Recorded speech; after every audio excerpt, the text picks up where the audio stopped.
ಶ್ರೀ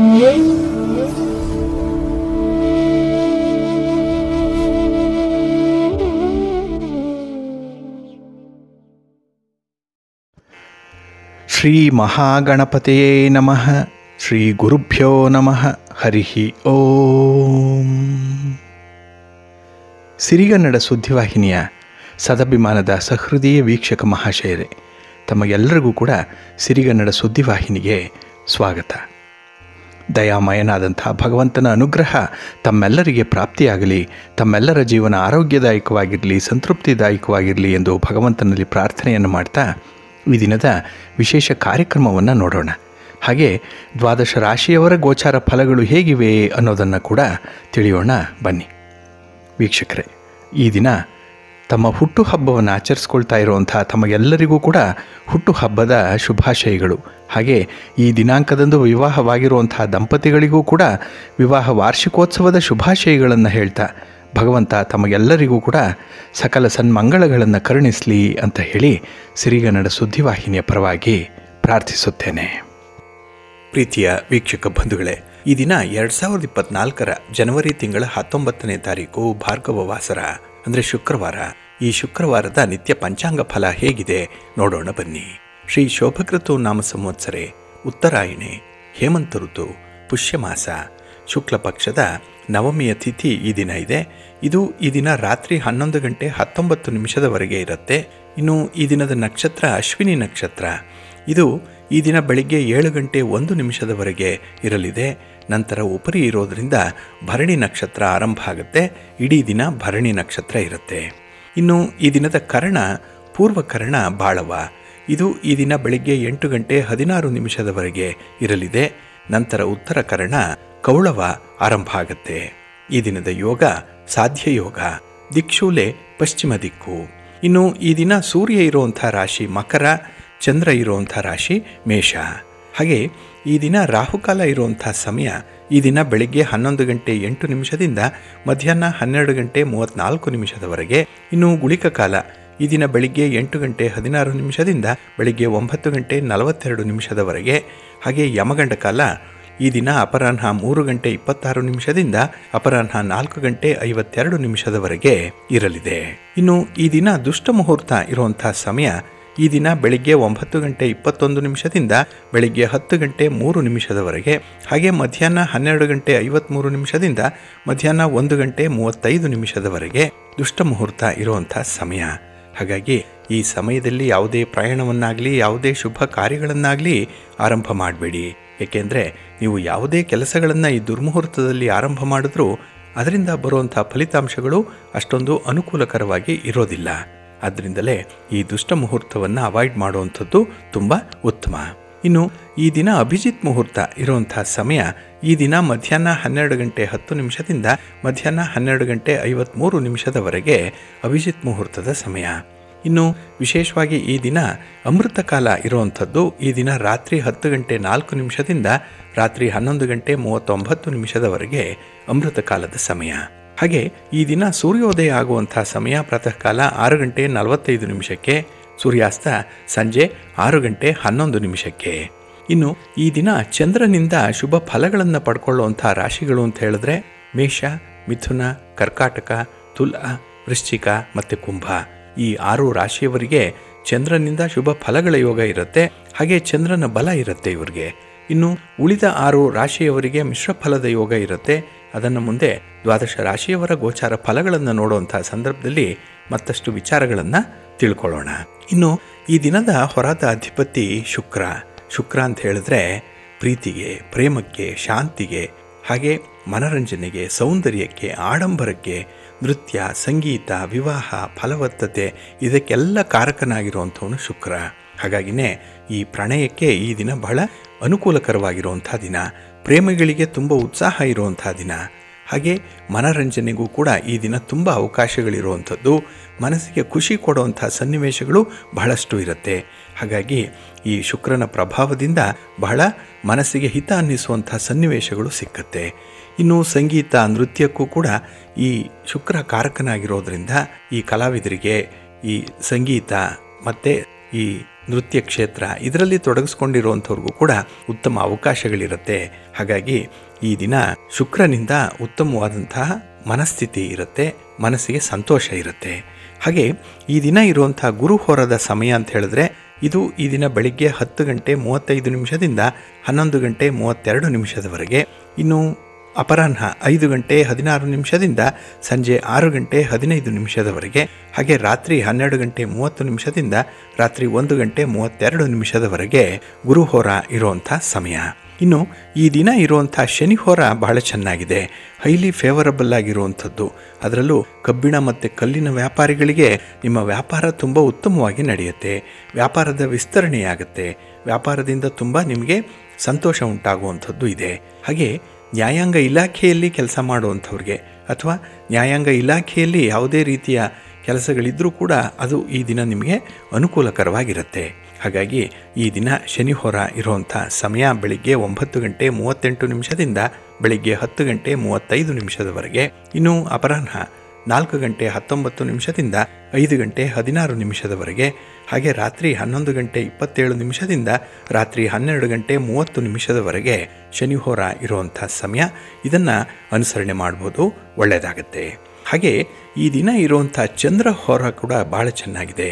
ಅದರಲ್ಲೂ ಈ ದ್ರವ ಪದಾರ್ಥಗಳನ್ನು ವ್ಯವಹಾರ ಮಾಡುವಂಥವ್ರು ಅಂದರೆ ಹಾಲು, ನೀರು, ಎಣ್ಣೆ, ಪೆಟ್ರೋಲ್, ಕೆಮಿಕಲ್ಸ್ ಇತ್ಯಾದಿ ದ್ರವ ಪದಾರ್ಥಗಳನ್ನು ಮಾರಾಟ ಮಾಡುವಂಥವರು, ಖರೀದಿ ಮಾಡುವಂಥವರು ತುಂಬ ಅನುಕೂಲತೆಗಳನ್ನು ಪಡ್ಕೊಳ್ತಾರೆ ಈ ಚಂದ್ರಹೋರದಲ್ಲಿ. ಹಾಗೆ ಈ ದಿನ ಚಂದ್ರಹೋರ ಇರುವಂಥ ಸಮಯ ಬೆಳಿಗ್ಗೆ 8 ಗಂಟೆ 40 ನಿಮಿಷದಿಂದ ಬೆಳಿಗ್ಗೆ 9 ಗಂಟೆ 38 ನಿಮಿಷದವರೆಗೆ, ಇನ್ನು ಅಪರಾಹ್ನ 3 ಗಂಟೆ 22 ನಿಮಿಷದಿಂದ ಅಪರಾಹ್ನ 4 ಗಂಟೆ 19 ನಿಮಿಷದವರೆಗೆ, ಹಾಗೆ ರಾತ್ರಿ 10 ಗಂಟೆ 24 ನಿಮಿಷದಿಂದ ರಾತ್ರಿ 11 ಗಂಟೆ 27 ನಿಮಿಷದವರೆಗೆ ಚಂದ್ರಹೋರ ಇರುವಂಥ ಸಮಯ. ಇದನ್ನು ನೀವು ಅನುಸರಣೆ ಮಾಡ್ಬೋದು, ಒಳ್ಳೆಯದಾಗತ್ತೆ. ಆದರೆ ಈ ದಿನ ಇರುವಂಥ ರವಿಹೋರ ಏನಿದೆ ಇದು ಸ್ವಲ್ಪ ಅನ್ಫೇವರಬಲ್ ಆಗಿ ಇರುವಂಥದ್ದು, ಅಷ್ಟೊಂದು ಅನುಕೂಲ ತರಲ್ಲ. ಹಾಗಾಗಿ ರಾಜಕೀಯ ಕ್ಷೇತ್ರದಲ್ಲಿರುವಂಥವರು, ರಾಜಕಾರಣಿಗಳು ತುಂಬ ಎಚ್ಚರಿಕೆಯಿಂದ ಇರಬೇಕು. ಈ ರವಿಹೋರದಲ್ಲಿ ಯಾವುದೇ ರೀತಿಯ ಆಶ್ವಾಸನೆಗಳನ್ನು ಕೊಡಬೇಡಿ, ಯಾವ ರೀತಿಯ ದೂರದ ಪ್ರಯಾಣಗಳನ್ನು ಕೂಡ ಮಾಡಬೇಡಿ. ಹಾಗೆ ಸರ್ಕಾರದ ಮಟ್ಟದಲ್ಲಿ ಆಗುವಂಥ ಕೆಲಸ ಕಾರ್ಯಗಳನ್ನು ಕೂಡ ಈ ದಿನ ಇರುವಂಥ ರವಿಹೋರದಲ್ಲಿ ಆರಂಭ ಮಾಡಬೇಡಿ. ಹಾಗೆ ಈ ದಿನ ರವಿಹೋರ ಇರುವಂಥ ಸಮಯ ಬೆಳಿಗ್ಗೆ 5 ಗಂಟೆ 43 ನಿಮಿಷದಿಂದ ಬೆಳಿಗ್ಗೆ 6 ಗಂಟೆ 46 ನಿಮಿಷದವರೆಗೆ, ಇನ್ನು ಮಧ್ಯಾಹ್ನ 12 ಗಂಟೆ 30 ನಿಮಿಷದಿಂದ ಮಧ್ಯಾಹ್ನ 1 ಗಂಟೆ 27 ನಿಮಿಷದವರೆಗೆ, ಇನ್ನು ರಾತ್ರಿ 7 ಗಂಟೆ 16 ನಿಮಿಷದಿಂದ ರಾತ್ರಿ 8 ಗಂಟೆ 19 ನಿಮಿಷದವರೆಗೆ ರವಿಹೋರ ಇರುವಂಥ ಸಮಯ. ಇದನ್ನು ಸ್ವಲ್ಪ ಅವಾಯ್ಡ್ ಮಾಡಿ, ಒಳ್ಳೆಯದಾಗುತ್ತೆ. ಹಾಗೆ ಬಂಧುಗಳೇ, ನಿಮ್ಮ ಯಾವುದೇ ಕೆಲಸ ಕಾರ್ಯಗಳಿದ್ದರೂ ಕೂಡ ಒಳ್ಳೆಯ ಮುಹೂರ್ತದಲ್ಲಿ ಆರಂಭ ಮಾಡಿ. ಆಯಾ ದಿನದಲ್ಲಿ ಒಳ್ಳೆಯ ಸಮಯ ಯಾವುದಿದೆ, ಒಳ್ಳೆಯ ಮುಹೂರ್ತ ಯಾವುದಿದೆ ಅನ್ನುವಂಥದ್ದನ್ನು ತಿಳ್ಕೊಳ್ಬೇಕು. ಅದರ ಜೊತೆಗೆ ಆಯಾ ದಿನದ ತಿಥಿ, ವಾರ, ನಕ್ಷತ್ರ, ಯೋಗ, ಕರಣ ಈ ಪಂಚ ಅಂಗಗಳನ್ನು ಕೂಡ ನೀವು ತಿಳ್ಕೊಳ್ಬೇಕಾಗತ್ತೆ. ಹಾಗಾಗಿನೇ ಸಿರಿಗನ್ನಡ ಸುದ್ದಿವಾಹಿನಿ ಪ್ರತಿನಿತ್ಯ ಪ್ರಸಾರ ಮಾಡುವಂತಹ ಈ ಪಂಚಾಂಗದ ವಿವರಗಳನ್ನು ಕೇಳಿಸ್ಕೊಳ್ತಾ ಇರಿ. ಇದರಲ್ಲಿ ನಿಮಗೆ ಬೇಕಾದಂತಹ ಮಾಹಿತಿಗಳು ಸಿಕ್ಕತ್ತೆ. ಅದನ್ನು ಅನುಸರಣೆ ಮಾಡೋದ್ರಿಂದ ಖಂಡಿತ ನಿಮಗೆ ಒಳ್ಳೆಯ ಫಲ ಸಿಕ್ಕತ್ತೆ, ನಿಮ್ಮ ಪ್ರಯತ್ನಗಳು ಯಶಸ್ವಿಯಾಗತ್ತೆ. ಹಾಗಾಗಿ ಈ ಪಂಚಾಂಗ ಶ್ರವಣವನ್ನು ಮಾಡಿ, ಹಾಗೆ ಈ ಪಂಚಾಂಗದಲ್ಲಿರುವಂಥ ಅಂಶಗಳನ್ನು ಪ್ರತಿನಿತ್ಯ ಅಳವಡಿಸ್ಕೊಳ್ಳುವಂಥ ಪ್ರಯತ್ನವನ್ನು ಮಾಡ್ತಾಯಿರಿ, ಒಳ್ಳೆಯದಾಗತ್ತೆ. ಹಾಗೆ ಬಂಧುಗಳೇ, ನಮ್ಮ ವೀಕ್ಷಕರು ಕೇಳಿರುವಂಥ ಕೆಲವು ಪ್ರಶ್ನೆಗಳನ್ನು ಈಗ ನೋಡೋದಾದರೆ, ಇದರಲ್ಲಿ ಕೆಲವು ಪ್ರಶ್ನೆಗಳು ತುಂಬ ಅಪೂರ್ಣವಾಗಿ ಇರುವಂಥದ್ದು. ಹುಟ್ಟಿದ ದಿನಾಂಕ ಇದೆ, ಸಮಯ ಇಲ್ಲ, ಅಥವಾ ಎರಡೂ ಕೊಟ್ಟಿದ್ದೀರಿ, ಆದರೆ ಪ್ರಶ್ನೆಯಲ್ಲೇ ಒಂದು ಸ್ಪಷ್ಟತೆ ಅನ್ನುವಂಥದ್ದು ಇರಲ್ಲ. ಹಾಗಾಗಿ ನೀವು ಪ್ರಶ್ನೆಗಳನ್ನು ಕಳಿಸುವಾಗ ಬಹಳ ಎಚ್ಚರಿಕೆಯಿಂದ ಇದನ್ನು ಒಮ್ಮೆ ಓದಿ ನಂತರ ಅದನ್ನು ಕಳಿಸಿ ಅಂತ ಹೇಳಿ ಕೇಳ್ತಾ, ಇಲ್ಲಿ ನಾವು ಈ ದಿನ ಒಂದು 3-4 ಪ್ರಶ್ನೆಗಳನ್ನು ನೋಡೋಣ. ಎಲ್ಲ ಪ್ರಶ್ನೆಗಳಿಗೂ ಕೂಡ ಉತ್ತರವನ್ನು ಹೇಳಲಿಕ್ಕೆ ಸಮಯದ ಅಭಾವ ಇರುತ್ತೆ. ಹಾಗೆ ನಾಳಿನ ಸಂಚಿಕೆಯಲ್ಲಿ ಉಳಿದ ಪ್ರಶ್ನೆಗಳನ್ನು ನೋಡೋಣ ಅಂತ ಹೇಳ್ತಾ, ಇಲ್ಲಿ ರಾಧಾ ಪೊನ್ನಪ್ಪ ಇವರು ತಮ್ಮ ಮಗನ ವಿವಾಹದ ಬಗ್ಗೆ ಕೇಳಿದ್ದಾರೆ. ಇಲ್ಲಿ ವರನದ್ದು ವಧುವಿನದ್ದು ಇಬ್ಬರದ್ದು ಕೂಡ ಹುಟ್ಟಿದ ದಿನಾಂಕ ಮತ್ತು ಸಮಯವನ್ನು ಕೊಟ್ಟಿದ್ದೀರಿ. ಇಲ್ಲಿ ಇಬ್ಬರದ್ದು ಕೂಡ ರಾಧಾ ಪೊನ್ನಪ್ಪ ಇವರ ಮಗನದ್ದು ಮತ್ತು ಈಗ ನೋಡಿರುವಂಥ ಹುಡುಗಿಯದ್ದು ಕೂಡ ಮೇಷರಾಶಿ ಇರುತ್ತೆ. ಅಶ್ವಿನಿ ನಕ್ಷತ್ರ, ಹುಡುಗನದ್ದು 1ನೇ ಪಾದ ಆದರೆ ಈ ಹುಡುಗಿಯದ್ದು 3ನೇ ಪಾದಕ್ಕೆ ಬರುತ್ತೆ. ಇನ್ನು ಇಬ್ಬರದ್ದು ಕ್ಷತ್ರಿಯ ವರ್ಣ, ಇಬ್ಬರದ್ದು ಅಶ್ವಯೋನಿ, ಇಬ್ಬರದ್ದು ಆದಿನಾಡಿಗೆ ಬರುವಂಥದ್ದು. ಇಲ್ಲಿ ಒಂದೇ ನಾಡಿ ಆಗಿರೋದ್ರಿಂದ ನಾಡಿ ದೋಷ ಇರುತ್ತೆ. ಇದನ್ನು ಸ್ವಲ್ಪ ಗಮನಿಸಬೇಕಾಗತ್ತೆ. ಈಗಾಗಲೇ ನೀವು ಯಾವುದೇ ರೀತಿಯ ಒಂದು ಮಾತುಕತೆಯನ್ನು ನಡೆಸಿದರೆ ಅಥವಾ ಈ ಮದುವೆಯ ಬಗ್ಗೆ ಏನಾದರೂ ಒಂದು ಚಟುವಟಿಕೆಗಳು ಮುಂದುವರೆದಿದ್ದರೆ ಅದನ್ನು ಮುಂದುವರಿಸಿ. ಏಕೆಂದರೆ ಇವರದ್ದಿಬ್ಬರದ್ದು ಕೂಡ 36 ಗುಣಗಳಿಗೆ 25 ಬರುತ್ತೆ. ಹಾಗಾಗಿ ಈ ಲೆಕ್ಕಾಚಾರದಂತೆ ಇಲ್ಲಿ ಜಾತಕದ ಹೊಂದಾಣಿಕೆ ಆಗುತ್ತೆ. ಆದರೆ ನಾಡಿ ದೋಷ ಇರುತ್ತೆ. ಇನ್ನು ಹುಡುಗಿಗೆ ಸ್ವಲ್ಪ ಪ್ರಮಾಣದಲ್ಲಿ ಕುಜ ದೋಷ ಇದೆ. ಅದನ್ನು ನಿವಾರಣೆ ಮಾಡಿಕೊಂಡು ವಿವಾಹಕ್ಕೆ ಏರ್ಪಾಡು ಮಾಡ್ಬೋದು. ಹಾಗೆ ಯಾರು ಜಾತಕವನ್ನು ಕೂಲಂಕುಷವಾಗಿ ನೋಡ್ತಾರೆ, ಬಹಳ ಡೀಟೈಲಾಗಿ ನೋಡ್ತಾರೆ, ಅಂಥವ್ರಿಗೆ ಈ ನಾಡಿ ದೋಷ ಬಹಳ ಪ್ರಮುಖವಾಗಿ ಕಾಣಿಸುತ್ತೆ. ಹಾಗೆ ನೀವೇ ಏನಾದರೂ ಈ ವಿವಾಹದಲ್ಲಿ ಮುಂದುವರೆದಿದ್ದರೆ ಅಥವಾ ಆ ಹುಡುಗ ಹುಡುಗಿ ಇಬ್ಬರು ಒಪ್ಕೊಂಡಿದ್ರೆ ಈ ವಿವಾಹವನ್ನು ಮುಂದುವರಿಸ್ಬೋದು.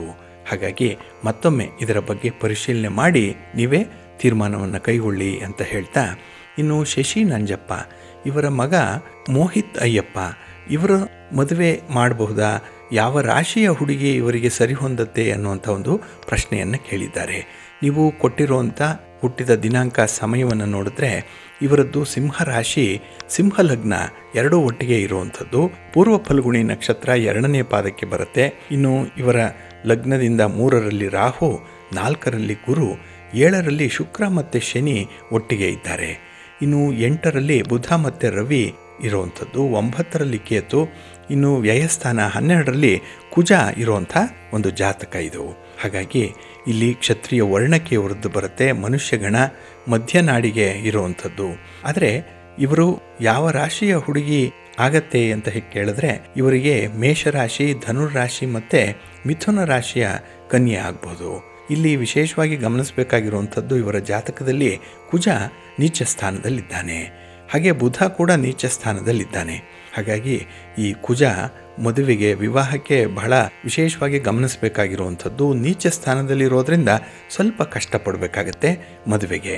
ಇನ್ನು ಶನಿ ಮತ್ತು ಶುಕ್ರ ಇಬ್ಬರೂ ಕೂಡ ಒಟ್ಟಿಗೆ ಇರೋದ್ರಿಂದ 7ನೇ ಮನೆಯಲ್ಲಿ ಇರೋದ್ರಿಂದ ಇವರ ವಿವಾಹದಲ್ಲಿ ಆಸಕ್ತಿ ಇದ್ದರೂ ಕೂಡ ತುಂಬ ತಡ ಆಗ್ತಾ ಇರುತ್ತೆ.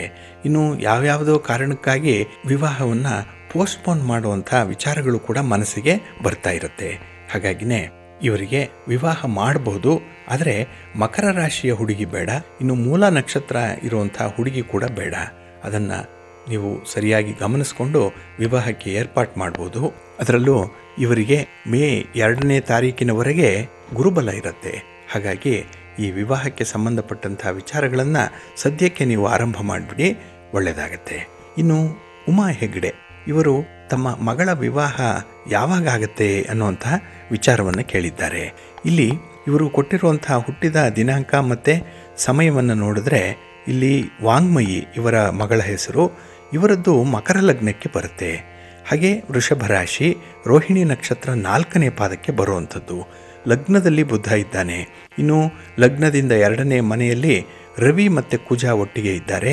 3ನೇ ಮನೆಯಲ್ಲಿ ಶನಿ, ಶುಕ್ರ, ಕೇತು ಇರುವಂಥದ್ದು. 9ನೇ ಮನೆಯಲ್ಲಿ ರಾಹು, ಇನ್ನು 12ನೇ ಮನೆಯಲ್ಲಿ ಗುರು ಇರುವಂಥ ಒಂದು ಜಾತಕ ಇದು. ಹಾಗೆ ಇಲ್ಲಿ ಚಂದ್ರ ಉಚ್ಚ ಸ್ಥಾನದಲ್ಲಿದ್ದಾನೆ, ಶುಕ್ರ ಕೂಡ ಉಚ್ಚ ಸ್ಥಾನದಲ್ಲಿದ್ದಾನೆ. ಹಾಗಾಗಿನೇ ಬಹಳ ವಿಶೇಷವಾಗಿ ಒಳ್ಳೆಯ ಜಾತಕ ಇದು. ಏಕೆಂದರೆ ಈ ಉಚ್ಚ ಸ್ಥಾನದಲ್ಲಿರುವಂಥ ಚಂದ್ರ ಮತ್ತು ಶುಕ್ರ ಇವರ ಮನೋನಿರ್ಧಾರವನ್ನು ಅವಲಂಬಿಸಿರುತ್ತೆ. ಹಾಗಾಗಿ ಮನಸ್ಸಿನಲ್ಲಿ ಇವರಿಗೆ ದೃಢವಾದಂಥ ನಿಲುವು ನಿರ್ಧಾರಗಳನ್ನು ತೆಗೆದುಕೊಳ್ಳುವಂಥದ್ದು ಇದೆ. ಹಾಗೆ ಇವರದ್ದು ಯಾವುದೇ ಉದ್ಯೋಗ ವ್ಯಾಪಾರಕ್ಕೆ ಕೈ ಹಾಕಿದ್ರೂ ಕೂಡ ಬಹಳ ಯಶಸ್ವಿಯಾಗಿ ನಡೆಯುತ್ತೆ. ಇನ್ನು ಕುಂಡಲಿಯನ್ನು ಗಮನಿಸಿದಾಗ ಇವರದ್ದು ವೈಶ್ಯವರ್ಣಕ್ಕೆ ಬರುತ್ತೆ. ಸರ್ಪಯೋನಿಗೆ ಬರುವಂಥದ್ದು ಅಂತ್ಯನಾಡಿ. ಹಾಗೆ ಇವರ ನಕ್ಷತ್ರಾಧಿಪತಿ ಚಂದ್ರ ಆಗಿರ್ತಾನೆ. ಹಾಗೆ ಈ ಮಕರ ಲಗ್ನದವರಿಗೆ ಶನಿದೇವರ ಆಧಿಪತ್ಯ ಇರುವಂಥ ಒಂದು ಲಗ್ನ ಇದು. ಇಲ್ಲಿ ಶನಿ ಮತ್ತು ಶುಕ್ರ ಒಟ್ಟಿಗೆ ಇದ್ದಾರೆ. ಇಲ್ಲಿ ಶುಕ್ರ ವಿವಾಹಕ್ಕೆ ಸಂಬಂಧಪಟ್ಟಂಥ ಒಂದು ಗ್ರಹ. ಹಾಗಾಗಿ ಶನಿಯ ಜೊತೆಗಿದ್ದು ಕೇತು ಕೂಡ ಜೊತೆಯಲ್ಲಿರೋದ್ರಿಂದ ಕೆಲವೊಮ್ಮೆ ವಿವಾಹದ ಬಗ್ಗೆನೇ ಇವರಿಗೆ ನಿರ್ಲಿಪ್ತತೆ ಇರುತ್ತೆ, ಅಷ್ಟೊಂದು ಆಸಕ್ತಿ ಇಲ್ಲ. ಹಾಗಾಗಿ ಬಲವಂತ ಮಾಡಿ ವಿವಾಹ ಮಾಡಬೇಕು ಅನ್ನುವಂಥ ವಿಚಾರಗಳು ತಂದೆ ತಾಯಂದ್ರ ಮನಸ್ಸಿನಲ್ಲಿರುತ್ತೆ. ಹಾಗೆ ಇವರು ವಿವಾಹದ ಬಗ್ಗೆ ನಿರಾಸಕ್ತಿ ಇರೋದರಿಂದ ಅದನ್ನು ಆದಷ್ಟು ಪೋಸ್ಟ್ಪೋನ್ ಮಾಡಬೇಕು ಅನ್ನುವಂಥ ವಿಚಾರಗಳು ಇವರ ಮನಸ್ಸಿನಲ್ಲಿ ಇರುತ್ತೆ. ಹಾಗೆ ಇವರು ಯಾವುದೋ ಒಂದು ಗುರಿ ಸಾಧನೆಗಾಗಿ ತಮ್ಮ ಜೀವನವನ್ನು ಮುಡುಪಾಗಿಡಬೇಕು ಅನ್ನುವಂಥ ಆಲೋಚನೆ ಕೂಡ ಇರುತ್ತೆ. ಏಕೆಂದರೆ ನಕ್ಷತ್ರಾಧಿಪತಿ ಚಂದ್ರ ಆಗಿರೋದ್ರಿಂದ ಇವರು ಮನಸ್ಸು ಮಾಡಿದರೆ ಏನನ್ನ ಕೂಡ ಸಾಧನೆ ಮಾಡಲಿಕ್ಕೆ ಸಾಧ್ಯತೆಗಳು ಕೂಡ ಇರುತ್ತೆ. ಹಾಗೆ ಇಲ್ಲಿ ಯಾವುದೇ ಒಂದು ಕೆಲಸ ಕಾರ್ಯಗಳನ್ನು ಆರಂಭ ಮಾಡಿದ್ರೂ ಇವರು ಶುಕ್ರವಾರ ಮತ್ತು ಬುಧವಾರದ ದಿನ ಆರಂಭ ಮಾಡಲಿ. ಹಾಗೆ ಇವರು ಕೈ ಬೆರಳಿಗೆ ವಜ್ರದ ಉಂಗುರವನ್ನು ಧರಿಸ್ಕೊಳ್ಳಿ. ಏಕೆಂದರೆ ಈ ವಜ್ರದ ಪ್ರಭಾವದಿಂದ ಇವರಿಗೆ ಅಂದುಕೊಂಡಂಥ ಕೆಲಸಗಳು ಬಹಳ ಬೇಗ ಆಗುತ್ತೆ. ಹಾಗೆ ಇವರಿಗೆ ವಿವಾಹದ ಸಂಬಂಧವಾಗಿ ಗುರು ಈಗ ವ್ಯಯಸ್ಥಾನದಲ್ಲಿದ್ದಾನೆ, 12ನೇ ಮನೆಯಲ್ಲಿರ್ತಾನೆ. ಇನ್ನು ಮೇ 2ನೇ ತಾರೀಕು ವೃಷಭ ರಾಶಿಗೆ ಬರೋದರಿಂದ ಅಲ್ಲಿ ಗುರುಬಲ ಇಲ್ಲ. ಹಾಗಾಗಿ ಇವರಿಗೆ ಈ ಮೇ ತಿಂಗಳ ಒಳಗಾಗಿ ವಿವಾಹಕ್ಕೆ ಏರ್ಪಾಟ್ ಮಾಡ್ಬೋದು. ಇಲ್ಲ ಅಂತ ಹೇಳಿದ್ರೆ 2025 ನಂತರದಲ್ಲಿ ಇವರಿಗೆ ವಿವಾಹ ಆಗುತ್ತೆ. ಹಾಗಾಗಿ ಇನ್ನು 1 ವರ್ಷಗಳ ಕಾಲ ಇವರು ವಿವಾಹದ ಪೂರ್ವ ಸಿದ್ಧತೆಯಲ್ಲಿ ಇರಬಹುದು. ವರನನ್ನು ನೋಡುವಂಥದ್ದು, ಹಾಗೆ ನಿಷ್ಕರ್ಷೆ ಮಾಡಿಕೊಳ್ಳುವಂಥದ್ದು ಇತ್ಯಾದಿ ವಿಚಾರಗಳನ್ನು ಇವರು ಈ ವರ್ಷದಲ್ಲಿ ಮುಂದುವರಿಸಬಹುದು. ಮುಂದಿನ 2025 ಮೇ ವೇಳೆಗೆ ಇವರ ವಿವಾಹ ಆಗತ್ತೆ. ಹಾಗೆ ಇವರ ದಾಂಪತ್ಯ ಜೀವನ ಬಹಳ ಸುಖಮಯವಾಗಿರುತ್ತೆ. ಇನ್ನು ರೇಖಾ ಬೆಲ್ಲದ್ ಇವರು ನಮ್ಮ ಕಾಯಂ ವೀಕ್ಷಕರಲ್ಲಿ ಒಬ್ಬರು. ಬಹಳ ವರ್ಷಗಳಿಂದ ಇವರು ಪ್ರಶ್ನೆಯನ್ನು ಕೇಳ್ತಾ ಇದ್ದಾರೆ. ಇವರದ್ದು ಮೇಷರಾಶಿ ಭರಣಿ ನಕ್ಷತ್ರಕ್ಕೆ ಬರುವಂಥದ್ದು. ಈಗಾಗಲೇ ಇವರು ಒಂದು ಬಟ್ಟೆ ಅಂಗಡಿಯನ್ನು ಇಟ್ಕೊಂಡಿದ್ದಾರೆ. ಆದರೆ ವ್ಯಾಪಾರ ಸರಿಯಾಗಿ ಆಗ್ತಾ ಇಲ್ಲ, ಯಾವುದೇ ರೀತಿಯ ಲಾಭಗಳು ಬರ್ತಾ ಇಲ್ಲ. ಇನ್ನು ಇಲ್ಲಿ ಈ ಬಟ್ಟೆ ಅಂಗಡಿಯನ್ನು ಬಿಟ್ಟು ಒಂದು ಹೋಟೆಲ್ ಉದ್ಯಮವನ್ನು ಮಾಡಬಹುದಾ ಅನ್ನುವಂಥ ಒಂದು ಆಲೋಚನೆಯಲ್ಲಿದ್ದಾರೆ. ಇವರದ್ದು ಮೇಷರಾಶಿ ಆಗಿರೋದ್ರಿಂದ ರಾಶಿಯ ಅಧಿಪತಿ ಕುಜ ಮತ್ತು ಇವರಿಗೆ ಜೀವನಾಧಿಪತಿ ಶನಿ ಆಗಿರುವಂಥದ್ದು. ಹಾಗಾಗಿ ದೈಹಿಕ ಶ್ರಮ ಹೆಚ್ಚು ಬೇಕಾಗುತ್ತೆ. ಕಷ್ಟಪಟ್ಟರೆ ಇವರಿಗೆ ಲಾಭ ಅನ್ನುವಂಥದ್ದು ಸಿಕ್ಕತ್ತೆ. ಹಾಗಾಗಿ ನೀವು ಕಷ್ಟಪಟ್ಟು ದುಡಿಯುವಂಥ ಕೆಲಸಗಳನ್ನು ಆಯ್ಕೆ ಮಾಡಿಕೊಳ್ಳಿ. ಅದರಲ್ಲೂ ಈ ಬಟ್ಟೆ ಅಂಗಡಿ ನಿಮಗೆ ಅಷ್ಟಾಗಿ ಆಗಿ ಬರಲ್ಲ. ಆದರೆ ಈ ಹೋಟೆಲ್ ಉದ್ಯಮ ಏನಿದೆ, ಹೋಟೆಲ್ ಬಿಸ್ನೆಸ್ ಏನಿದೆ, ಇದು ತಕ್ಕ ಮಟ್ಟಿಗೆ ನಿಮಗೆ ಲಾಭವನ್ನು ತರುತ್ತೆ. ಆದರೆ ನೀವು ತೆರೆಯುವಂಥ ಈ ಹೋಟೆಲ್ನ ದಿಕ್ಕು ಯಾವ ಕಡೆಗಿದೆ ಅನ್ನುವಂಥದ್ದನ್ನು ತಿಳಿಸ್ಬೇಕು.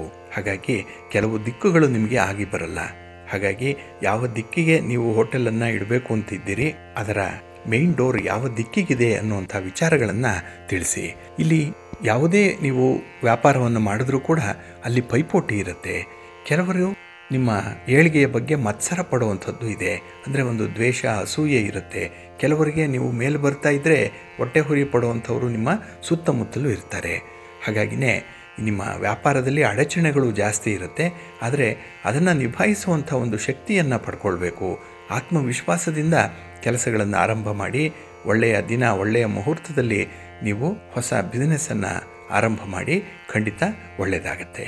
ಹಾಗೆ ನಿಮ್ಮ ಹೋಟೆಲ್ಗೆ ವಿಶೇಷವಾಗಿ ಧನಾಕರ್ಷಣೆಯ ಯಂತ್ರವೊಂದನ್ನು ಮಾಡಿಸ್ಕೊಳ್ಳಿ. ಅದನ್ನು ನಿಮ್ಮ ಹೋಟೆಲ್ನ ಅಂದರೆ ನೀವು ಹೋಟೆಲ್ ಬಿಸ್ನೆಸ್ ಮಾಡುವಂತಹ ಸ್ಥಳದಲ್ಲಿ ಇಡುವಂಥದ್ದು. ಹಾಗೆ ಅನ್ನಪೂರ್ಣೇಶ್ವರಿ ಚಿತ್ರವನ್ನಾಗಲಿ ಅಥವಾ ಒಂದು ವಿಗ್ರಹವನ್ನಾಗಲಿ ಆ ಹೋಟೆಲ್ನಲ್ಲಿ ಇಟ್ಕೊಳ್ಳಿ. ಪ್ರತಿದಿನ ಅದಕ್ಕೆ ಪೂಜೆ ಮಾಡಿ. ಇನ್ನು ಹೋಟೆಲ್ ಆದಮೇಲೆ ನೀವು ಅನುಸರಣೆ ಮಾಡಬೇಕಾಗಿರುವಂಥ ಕೆಲವು ವಿಚಾರಗಳಿದೆ, ಅದನ್ನು ಮುಂದೆ ತಿಳಿಸೋಣ. ಹಾಗಾಗಿ ನಿಮ್ಮ ನಿರ್ಧಾರ ಯಶಸ್ವಿಯಾಗಲಿ. ನಿಮ್ಮ ಜೀವನೋಪಾಯಕ್ಕಾಗಿ ಮಾಡುವಂಥ ಈ ವ್ಯಾಪಾರ ನಿಮಗೆ ಉತ್ತಮವಾದಂಥ ರೀತಿಯಲ್ಲಿ ಲಾಭವನ್ನು ತರಲಿ ಅಂತ ಹೇಳಿ ಹಾರೈಸೋಣ. ಇನ್ನು ಪ್ರೇಮ ಇವರು ಕುಂದಗೋಳ ತಾಲೂಕಿನಿಂದ ಶಿರೂರು ಗ್ರಾಮದಿಂದ ಒಂದು ಪ್ರಶ್ನೆಯನ್ನು ಕೇಳ್ತಿದ್ದಾರೆ. ಇವರ ಮನೆಯ ಬಲಭಾಗಕ್ಕೆ ಇರುವಂಥ ಪೂರ್ವ ದಿಕ್ಕಿಗೆ ಇರುವಂಥ 1 ಕುಂಟೆ ಜಾಗವನ್ನು ಹಿಡಿಬೋದಾ, ಖರೀದಿ ಮಾಡ್ಬೋದಾ ಅನ್ನುವಂಥದ್ದು. ಈಗಾಗಲೇ ನಿಮ್ಮ ಮನೆಯ ದ್ವಾರ ಉತ್ತರ ಅಥವಾ ಪೂರ್ವಕ್ಕಿದೆ. ಹಾಗಾಗಿ ಪೂರ್ವ ದಿಕ್ಕಿನಲ್ಲಿ ಖಾಲಿ ಜಾಗ ಇದ್ದರೆ ಅದು ಒಳ್ಳೆಯದಾಗತ್ತೆ. ಹಾಗಾಗಿ ಆ ಜಮೀನನ್ನು ನೀವು ಖರೀದಿ ಮಾಡ್ಬೋದು.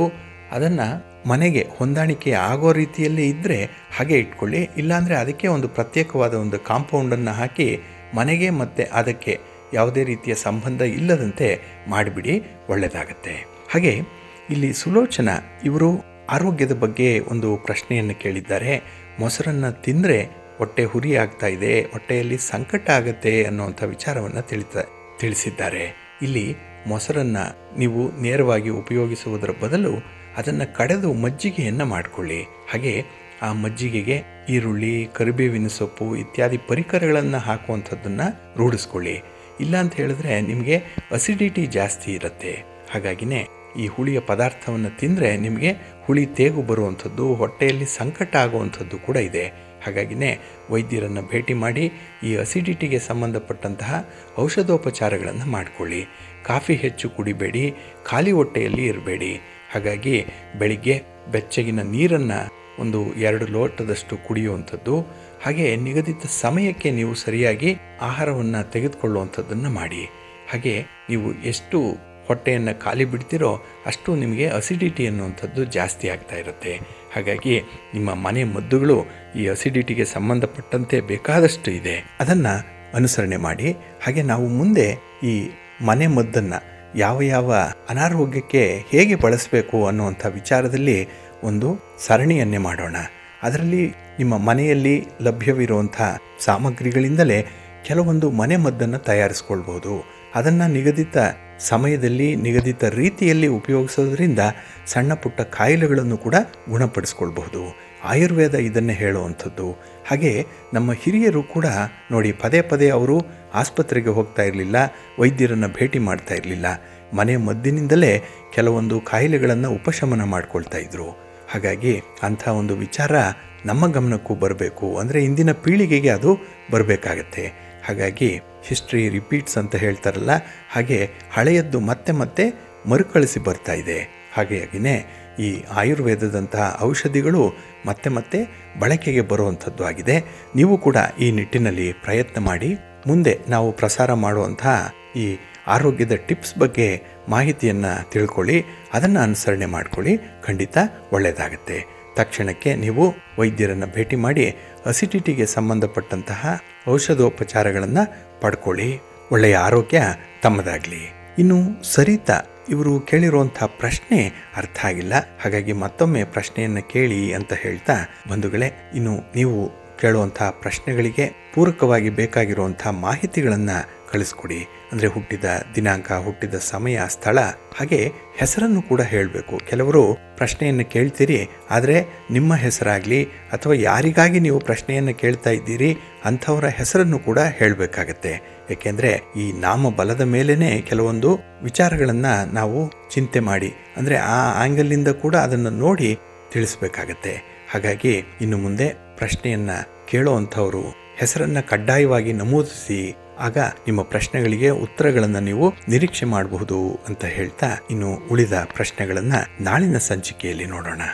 ಪ್ರೀತಿಯ ಬಂಧುಗಳೇ, ಈ ದಿನದ ವಿಶೇಷ ಕಾರ್ಯಕ್ರಮಕ್ಕೆ ತಮಗೆಲ್ಲರಿಗೂ ಕೂಡ ಸ್ವಾಗತವನ್ನು ಹೇಳ್ತಾ, ಈ ದಿನ ನಾವು ಈ ವಾಸ್ತು ದೋಷದ ಬಗ್ಗೆ ಕೆಲವೊಂದು ಮುಂದುವರಿದ ಮಾಹಿತಿಗಳನ್ನು ನೋಡೋಣ. ಇಲ್ಲಿ ನೈಋತ್ಯ ದಿಕ್ಕಿನ ದೋಷಗಳು ಹೇಗಿರುತ್ತೆ, ಆ ಮನೆಗೆ ಇಂಥ ನೈಋತ್ಯ ದಿಕ್ಕಿನ ದೋಷಗಳಿಂದ ಉಂಟಾಗುವಂಥ ಹಾನಿಗಳು ಯಾವ್ಯಾವುದು ಅನ್ನುವಂಥ ವಿಚಾರಗಳನ್ನು ತಿಳ್ಕೊಳ್ಳೋಣ.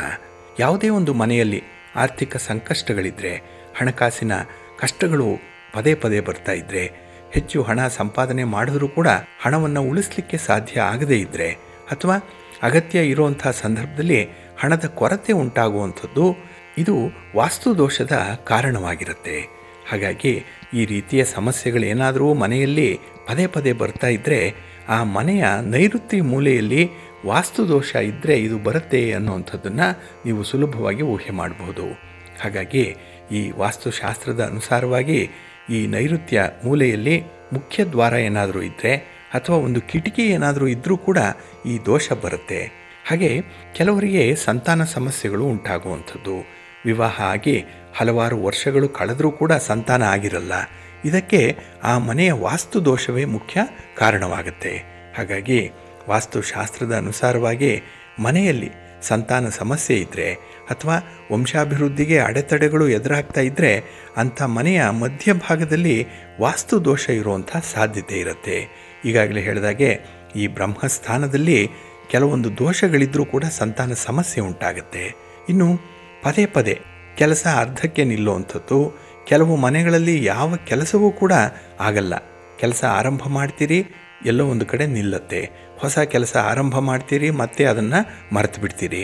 ಹಾಗಾಗಿ ಹಲವಾರು ಕೆಲಸಗಳು ಇನ್ನೇನು ಆಗೇ ಬಿಡುತ್ತೆ ಅನ್ನುವಷ್ಟರಲ್ಲಿ ಮತ್ತೇನೋ ಒಂದು ಸಮಸ್ಯೆ ಎದುರಾಗುತ್ತೆ. ಹಾಗಾಗಿ ಕೈಗೆ ಬಂದ ತುತ್ತು ಬಾಯಿಗೆ ಇರಲ್ಲ. ಕೊನೆಗೆ ಎಷ್ಟೇ ಪ್ರಯತ್ನ ಪಟ್ಟರೂ ಕೂಡ ಆ ಕೆಲಸ ಫಲಪ್ರದವಾಗಲ್ಲ. ಇದಕ್ಕೂ ಕೂಡ ಮನೆಯ ಮಧ್ಯಭಾಗದ ವಾಸ್ತುದೋಷವೇ ಕಾರಣವಾಗಿರುತ್ತೆ. ಇನ್ನು ಮನೆಯ ಮಧ್ಯಭಾಗದಲ್ಲಿ ಶೌಚಾಲಯವನ್ನು ನಿರ್ಮಾಣ ಮಾಡೋದ್ರಿಂದ ಅಥವಾ ವಾಶ್ ಬೇಸಿನನ್ನು ಇಟ್ಟಿರೋದ್ರಿಂದ, ಇನ್ನು ಭಾರೀ ಗಾತ್ರದ ವಸ್ತುಗಳನ್ನು ಅಲ್ಲಿ ಏನಾದರೂ ಇಟ್ಟಿರೋದ್ರಿಂದ ಈ ವಾಸ್ತುದೋಷ ಉಂಟಾಗುತ್ತೆ. ಇದನ್ನು ನೀವು ನಿವಾರಣೆ ಮಾಡಿಕೊಳ್ಬೇಕಾಗತ್ತೆ. ಇನ್ನು ಈ ಮನೆಯಲ್ಲಿ ಸಣ್ಣ ಪುಟ್ಟ ಕಲಹಗಳಿರುತ್ತೆ, ಪತಿ ಪತ್ನಿಯರ ಮಧ್ಯೆ ಇರುವಂಥದ್ದು ಸರ್ವೇ ಸಾಮಾನ್ಯ. ಆದರೆ ಕುಟುಂಬಸ್ಥರ ಮಧ್ಯೆನೇ ಒಂದು ರೀತಿಯಲ್ಲಿ ಮನಸ್ತಾಪಗಳಾಗ್ತಾ ಇರುತ್ತೆ, ಭಿನ್ನಾಭಿಪ್ರಾಯಗಳು ಇರುತ್ತೆ. ಹಾಗಾಗಿ ಪ್ರತಿದಿನ ಒಂದು ಶೀತಲ ಸಮರ ಅನ್ನುವಂಥ ಸನ್ನಿವೇಶವನ್ನು ಎದುರಿಸಬೇಕಾಗತ್ತೆ. ಸದಾ ಜಗಳ ಆಡ್ತಾ ಇರುವಂಥದ್ದು ಕೂಡ ಈ ವಾಸ್ತು ದೋಷದ ಕಾರಣದಿಂದ ಆಗಬಹುದು. ಹಾಗಾಗಿ ಈ ರೀತಿಯ ಸಮಸ್ಯೆಗಳು ಮನೆಯಲ್ಲಿ ಬರ್ತಾ ಇದ್ದರೆ ಅಲ್ಲಿ ವಾಯುವ್ಯ ಮೂಲೆಯಲ್ಲಿ ಈ ವಾಸ್ತು ದೋಷ ಇದ್ದಾಗ ಇಂತಹ ಘಟನೆಗಳು ಮನೆಯಲ್ಲಾಗ್ತಾ ಇರುತ್ತೆ. ಇನ್ನು ಆಗ್ನೇಯ ದಿಕ್ಕಿನ ದೋಷಗಳನ್ನು ನೋಡೋದಾದರೆ ಆರೋಗ್ಯ ಹದಗೆಡ್ತಾ ಇರುತ್ತೆ. ಯಾರೋ ಒಬ್ಬರು ಸದಾಕಾಲ ಹಾಸಿಗೆ ಹಿಡಿದಿರ್ತಾರೆ, ದೀರ್ಘಕಾಲದ ಅನಾರೋಗ್ಯ ಇರುತ್ತೆ. ಮನೆಯ ಸದಸ್ಯರಿಗೆ ಪದೇ ಪದೇ ಆರೋಗ್ಯ ಹದಗೆಡ್ತಾ ಇರುತ್ತೆ. ಇದು ಕೂಡ ವಾಸ್ತು ದೋಷದ ಕಾರಣವೇ. ಹಾಗಾಗಿ ಈ ಸಮಸ್ಯೆಗಳು ಅಂದರೆ ಆರೋಗ್ಯದ ಸಮಸ್ಯೆಗಳು ಪ್ರಮುಖವಾಗಿ ಮನೆಯಲ್ಲಿ ಮೇಲಿಂದ ಮೇಲೆ ಬರ್ತಾ ಇದೆ ಅಂತ ಹೇಳಿದ್ರೆ ಅಲ್ಲಿ ಆಗ್ನೇಯ ದಿಕ್ಕಿನಲ್ಲಿ ವಾಸ್ತು ದೋಷ ಇರುತ್ತೆ ಅನ್ನುವಂಥದ್ದನ್ನು ಗಮನಿಸಬೇಕು. ಹಾಗಾಗಿ ಈ ವಾಸ್ತು ದೋಷಗಳು ಸಾಮಾನ್ಯವಾಗಿ ಮನೆಯನ್ನು ಕಟ್ಟುವಂತಹ ಸಂದರ್ಭದಲ್ಲಿ ಈ ವಾಸ್ತುವಿಗೆ ಹೆಚ್ಚು ಪ್ರಾಮುಖ್ಯತೆಯನ್ನು ಕೊಟ್ಟಿರಲ್ಲ. ಆದ್ದರಿಂದಲೇ ಇಲ್ಲಿ ದೋಷಗಳು ಉಂಟಾಗ್ತಾ ಇರುತ್ತೆ. ಆದರೆ ಅದಕ್ಕೆ ಪರಿಹಾರ ಕೂಡ ಇದೆ. ಅಂದರೆ ಕಟ್ಟಿರುವಂಥ ಮನೆಯನ್ನು ಒಡೆಯದೆ ಅಲ್ಲಿ ಕೆಲವೊಂದು ಸಣ್ಣ ಪುಟ್ಟ ಬದಲಾವಣೆಗಳನ್ನು ಮಾಡಿಕೊಳ್ಳುವ ಮೂಲಕ ಇಂತಹ ದೋಷಗಳನ್ನು ಪರಿಹಾರ ಮಾಡಿಕೊಳ್ಬೋದು. ಆದರೆ ಅದನ್ನು ನಂಬಿಕೆಯಿಂದ ನೀವು ಅಳವಡಿಸ್ಕೊಳ್ಬೇಕಾಗತ್ತೆ. ಹಾಗೆ ಬಂಧುಗಳೇ, ಈ ಅಡುಗೆ ಮನೆ ಏನಿದೆ ಅದು ಒಂದು ಮನೆಯಲ್ಲಿ ಪ್ರಮುಖವಾದಂಥ ಒಂದು ಸ್ಥಾನವನ್ನು ವಹಿಸ್ಕೊಂಡಿದೆ. ಏಕೆ ಅಂತ ಹೇಳಿದ್ರೆ ಮನೆಯವರ ಆರೋಗ್ಯ ಬಹಳ ಮುಖ್ಯ.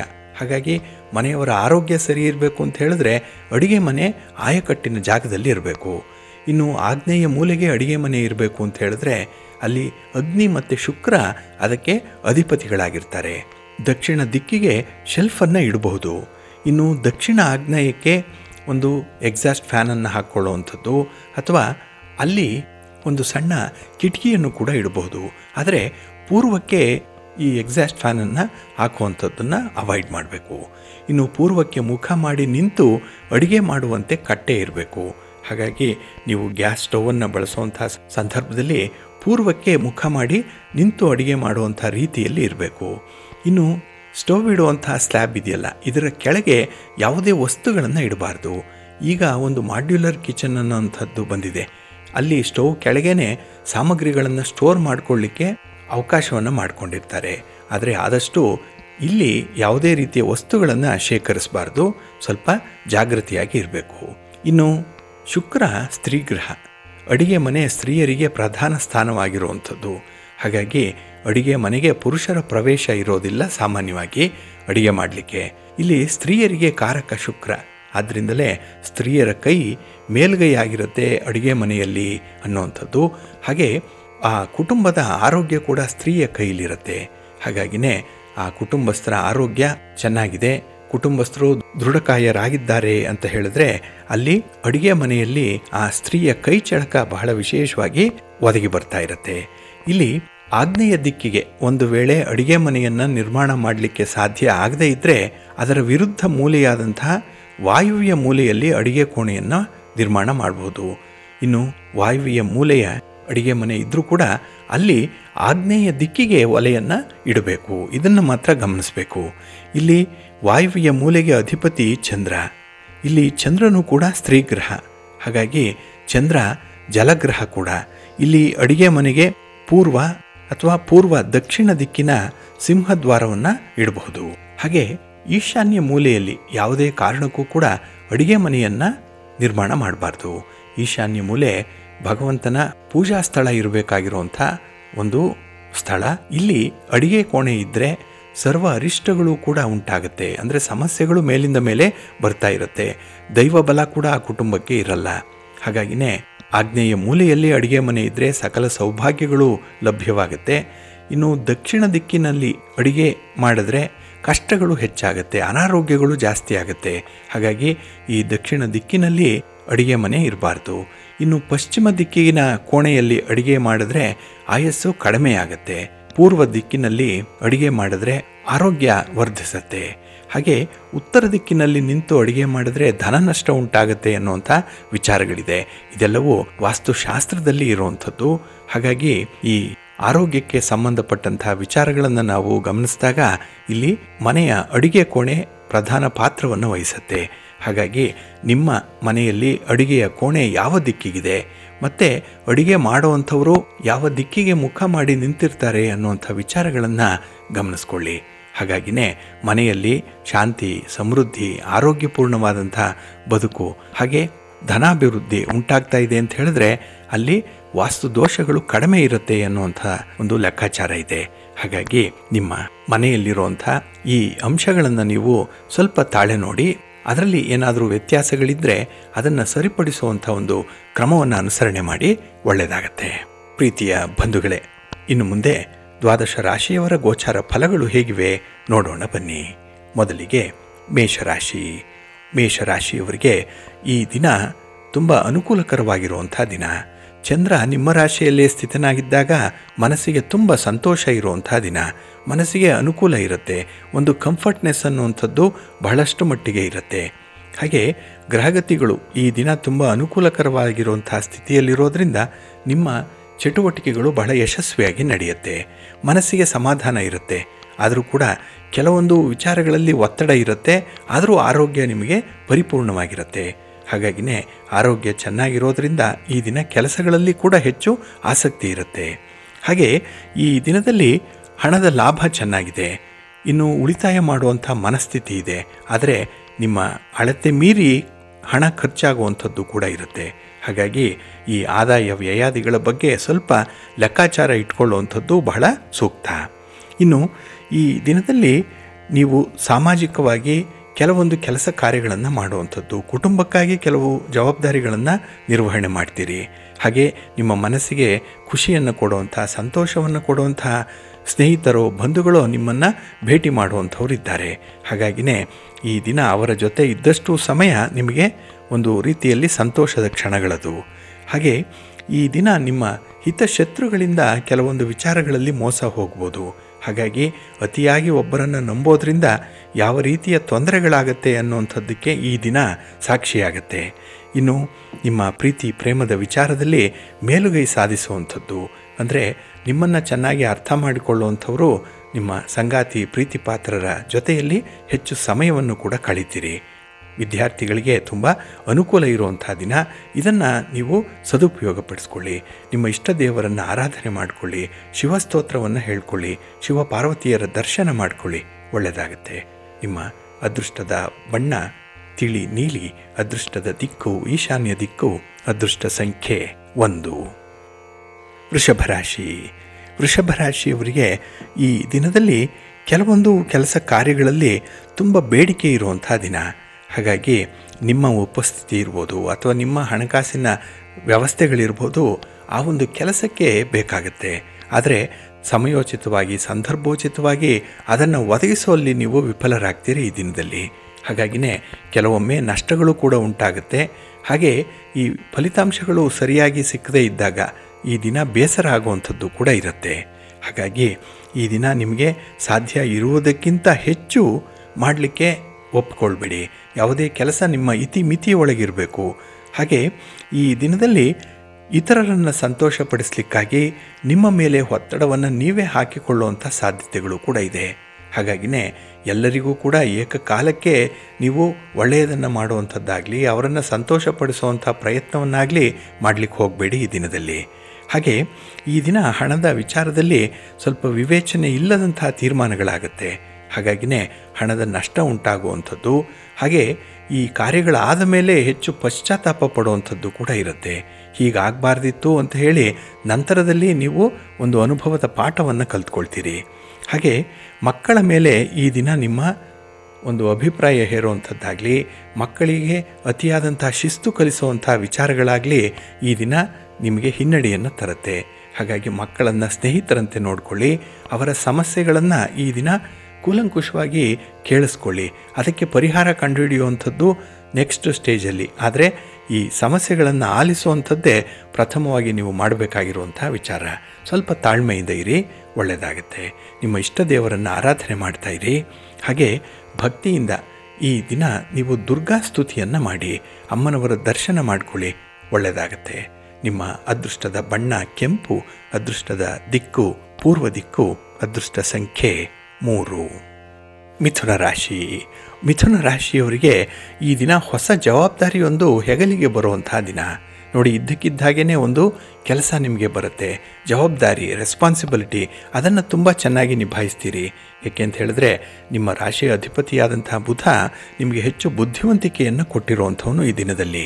ಹಾಗಾಗಿನೇ ಯಾವುದೇ ಕೆಲಸಗಳು ಎಷ್ಟೇ ಕ್ಲಿಷ್ಟವಾಗಿರಲಿ, ಕಷ್ಟಕರವಾಗಿರಲಿ, ಅದನ್ನು ಬಹಳ ಸುಲಭದಲ್ಲಿ ನಿಭಾಯಿಸ್ತೀರಿ. ಅಂತಹ ಒಂದು ವಿಶೇಷ ಪರಿಜ್ಞಾನ ಈ ದಿನ ನಿಮಗೆ ಇರುತ್ತೆ. ಹಾಗೆ ಈ ದಿನ ನೀವು ನಿಮ್ಮ ಪ್ರೀತಿ ಪಾತ್ರರ ಜೊತೆಯಲ್ಲಿ ಕಳೆದಂಥ ಸಮಯವನ್ನು ಮೆಲುಕು ಹಾಕುವಂಥ ಸಾಧ್ಯತೆಗಳಿದೆ. ಹಾಗಾಗಿ ನೆನಪಿನ ಶಕ್ತಿ ಬಹಳ ಚೆನ್ನಾಗಿದೆ. ಹಾಗಾಗಿ ಹಳೆಯ ಒಂದು ಸಂತೋಷದ ಕ್ಷಣಗಳನ್ನು ಈ ದಿನ ನೀವು ಮೆಲುಕು ಹಾಕುವಂಥದ್ದು, ನೆನಪಿಸಿಕೊಳ್ಳುವಂಥದ್ದು, ಅದನ್ನು ನಿಮ್ಮ ಸ್ನೇಹಿತರ ಜೊತೆಯಲ್ಲಿ ಹಂಚಿಕೊಳ್ಳುವಂಥ ಅವಕಾಶಗಳು ಕೂಡ ಈ ದಿನ ಇದೆ. ಹಾಗೆ ಕೆಲವೊಂದು ಪ್ರಮುಖವಾದಂಥ ಕ್ಷಣಗಳನ್ನು ಈ ದಿನ ನೀವು ಕಳ್ಕೊಳ್ಳುವಂಥದ್ದು ಇದೆ. ಏಕೆ ಅಂತ ಹೇಳಿದ್ರೆ ಕೆಲವು ವಿಚಾರಗಳನ್ನು ಈ ದಿನ ನೀವು ಆದ್ಯತೀಕರಿಸಿರಲ್ಲ, ಪ್ರಿಯಾರಿಟೈಸ್ ಮಾಡಿರಲ್ಲ. ಹಾಗಾಗಿನೇ ಯಾವುದಕ್ಕೆ ಸಮಯ ಕೊಡಬಾರ್ದೋ ಅದಕ್ಕೆ ಹೆಚ್ಚು ಸಮಯ ಕೊಡ್ತೀರಿ, ಯಾವುದನ್ನು ನೀವು ಪರಿಗಣಿಸಬೇಕೋ ಅದನ್ನು ನೆಗ್ಲೆಕ್ಟ್ ಮಾಡುವಂಥದ್ದು ಕೂಡ ಈ ದಿನ ಇರುತ್ತೆ.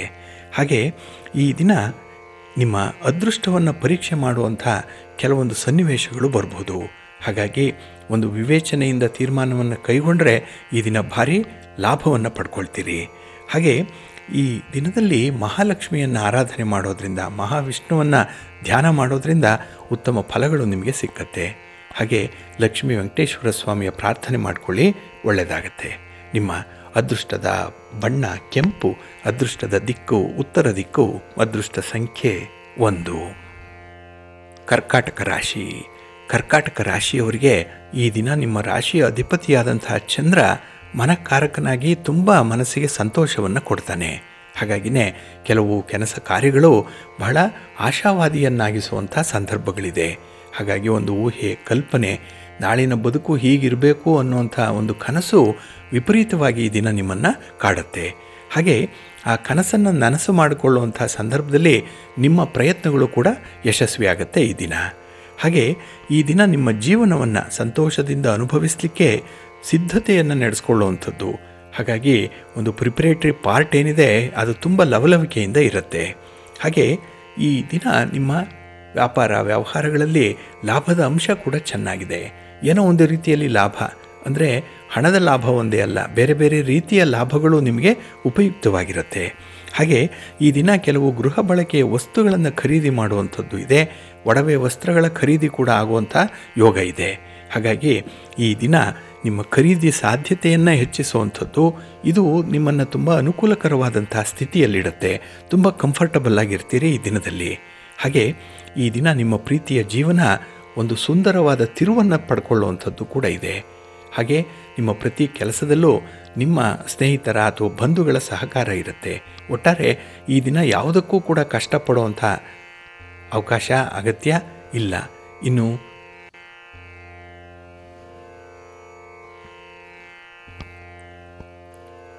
ಈ ದಿನ ಯಾವುದಕ್ಕೂ ಕೂಡ ಕಷ್ಟಪಡುವಂಥ ಅಗತ್ಯತೆ ಇಲ್ಲ. ಎಲ್ಲವೂ ಕೂಡ ಸುಲಭದಲ್ಲಿ ನಿಮಗೆ ಸಿಕ್ಕತ್ತೆ. ಅಷ್ಟೇ ಮನಸ್ಸಿಗೆ ಸಂತೋಷ ಕೂಡ ಉಂಟಾಗುತ್ತೆ. ಈ ದಿನ ನಿಮ್ಮ ಮಿತ್ರರ ಸಂಖ್ಯೆ ಹೆಚ್ಚಾಗುವಂಥದ್ದು, ಅಂದರೆ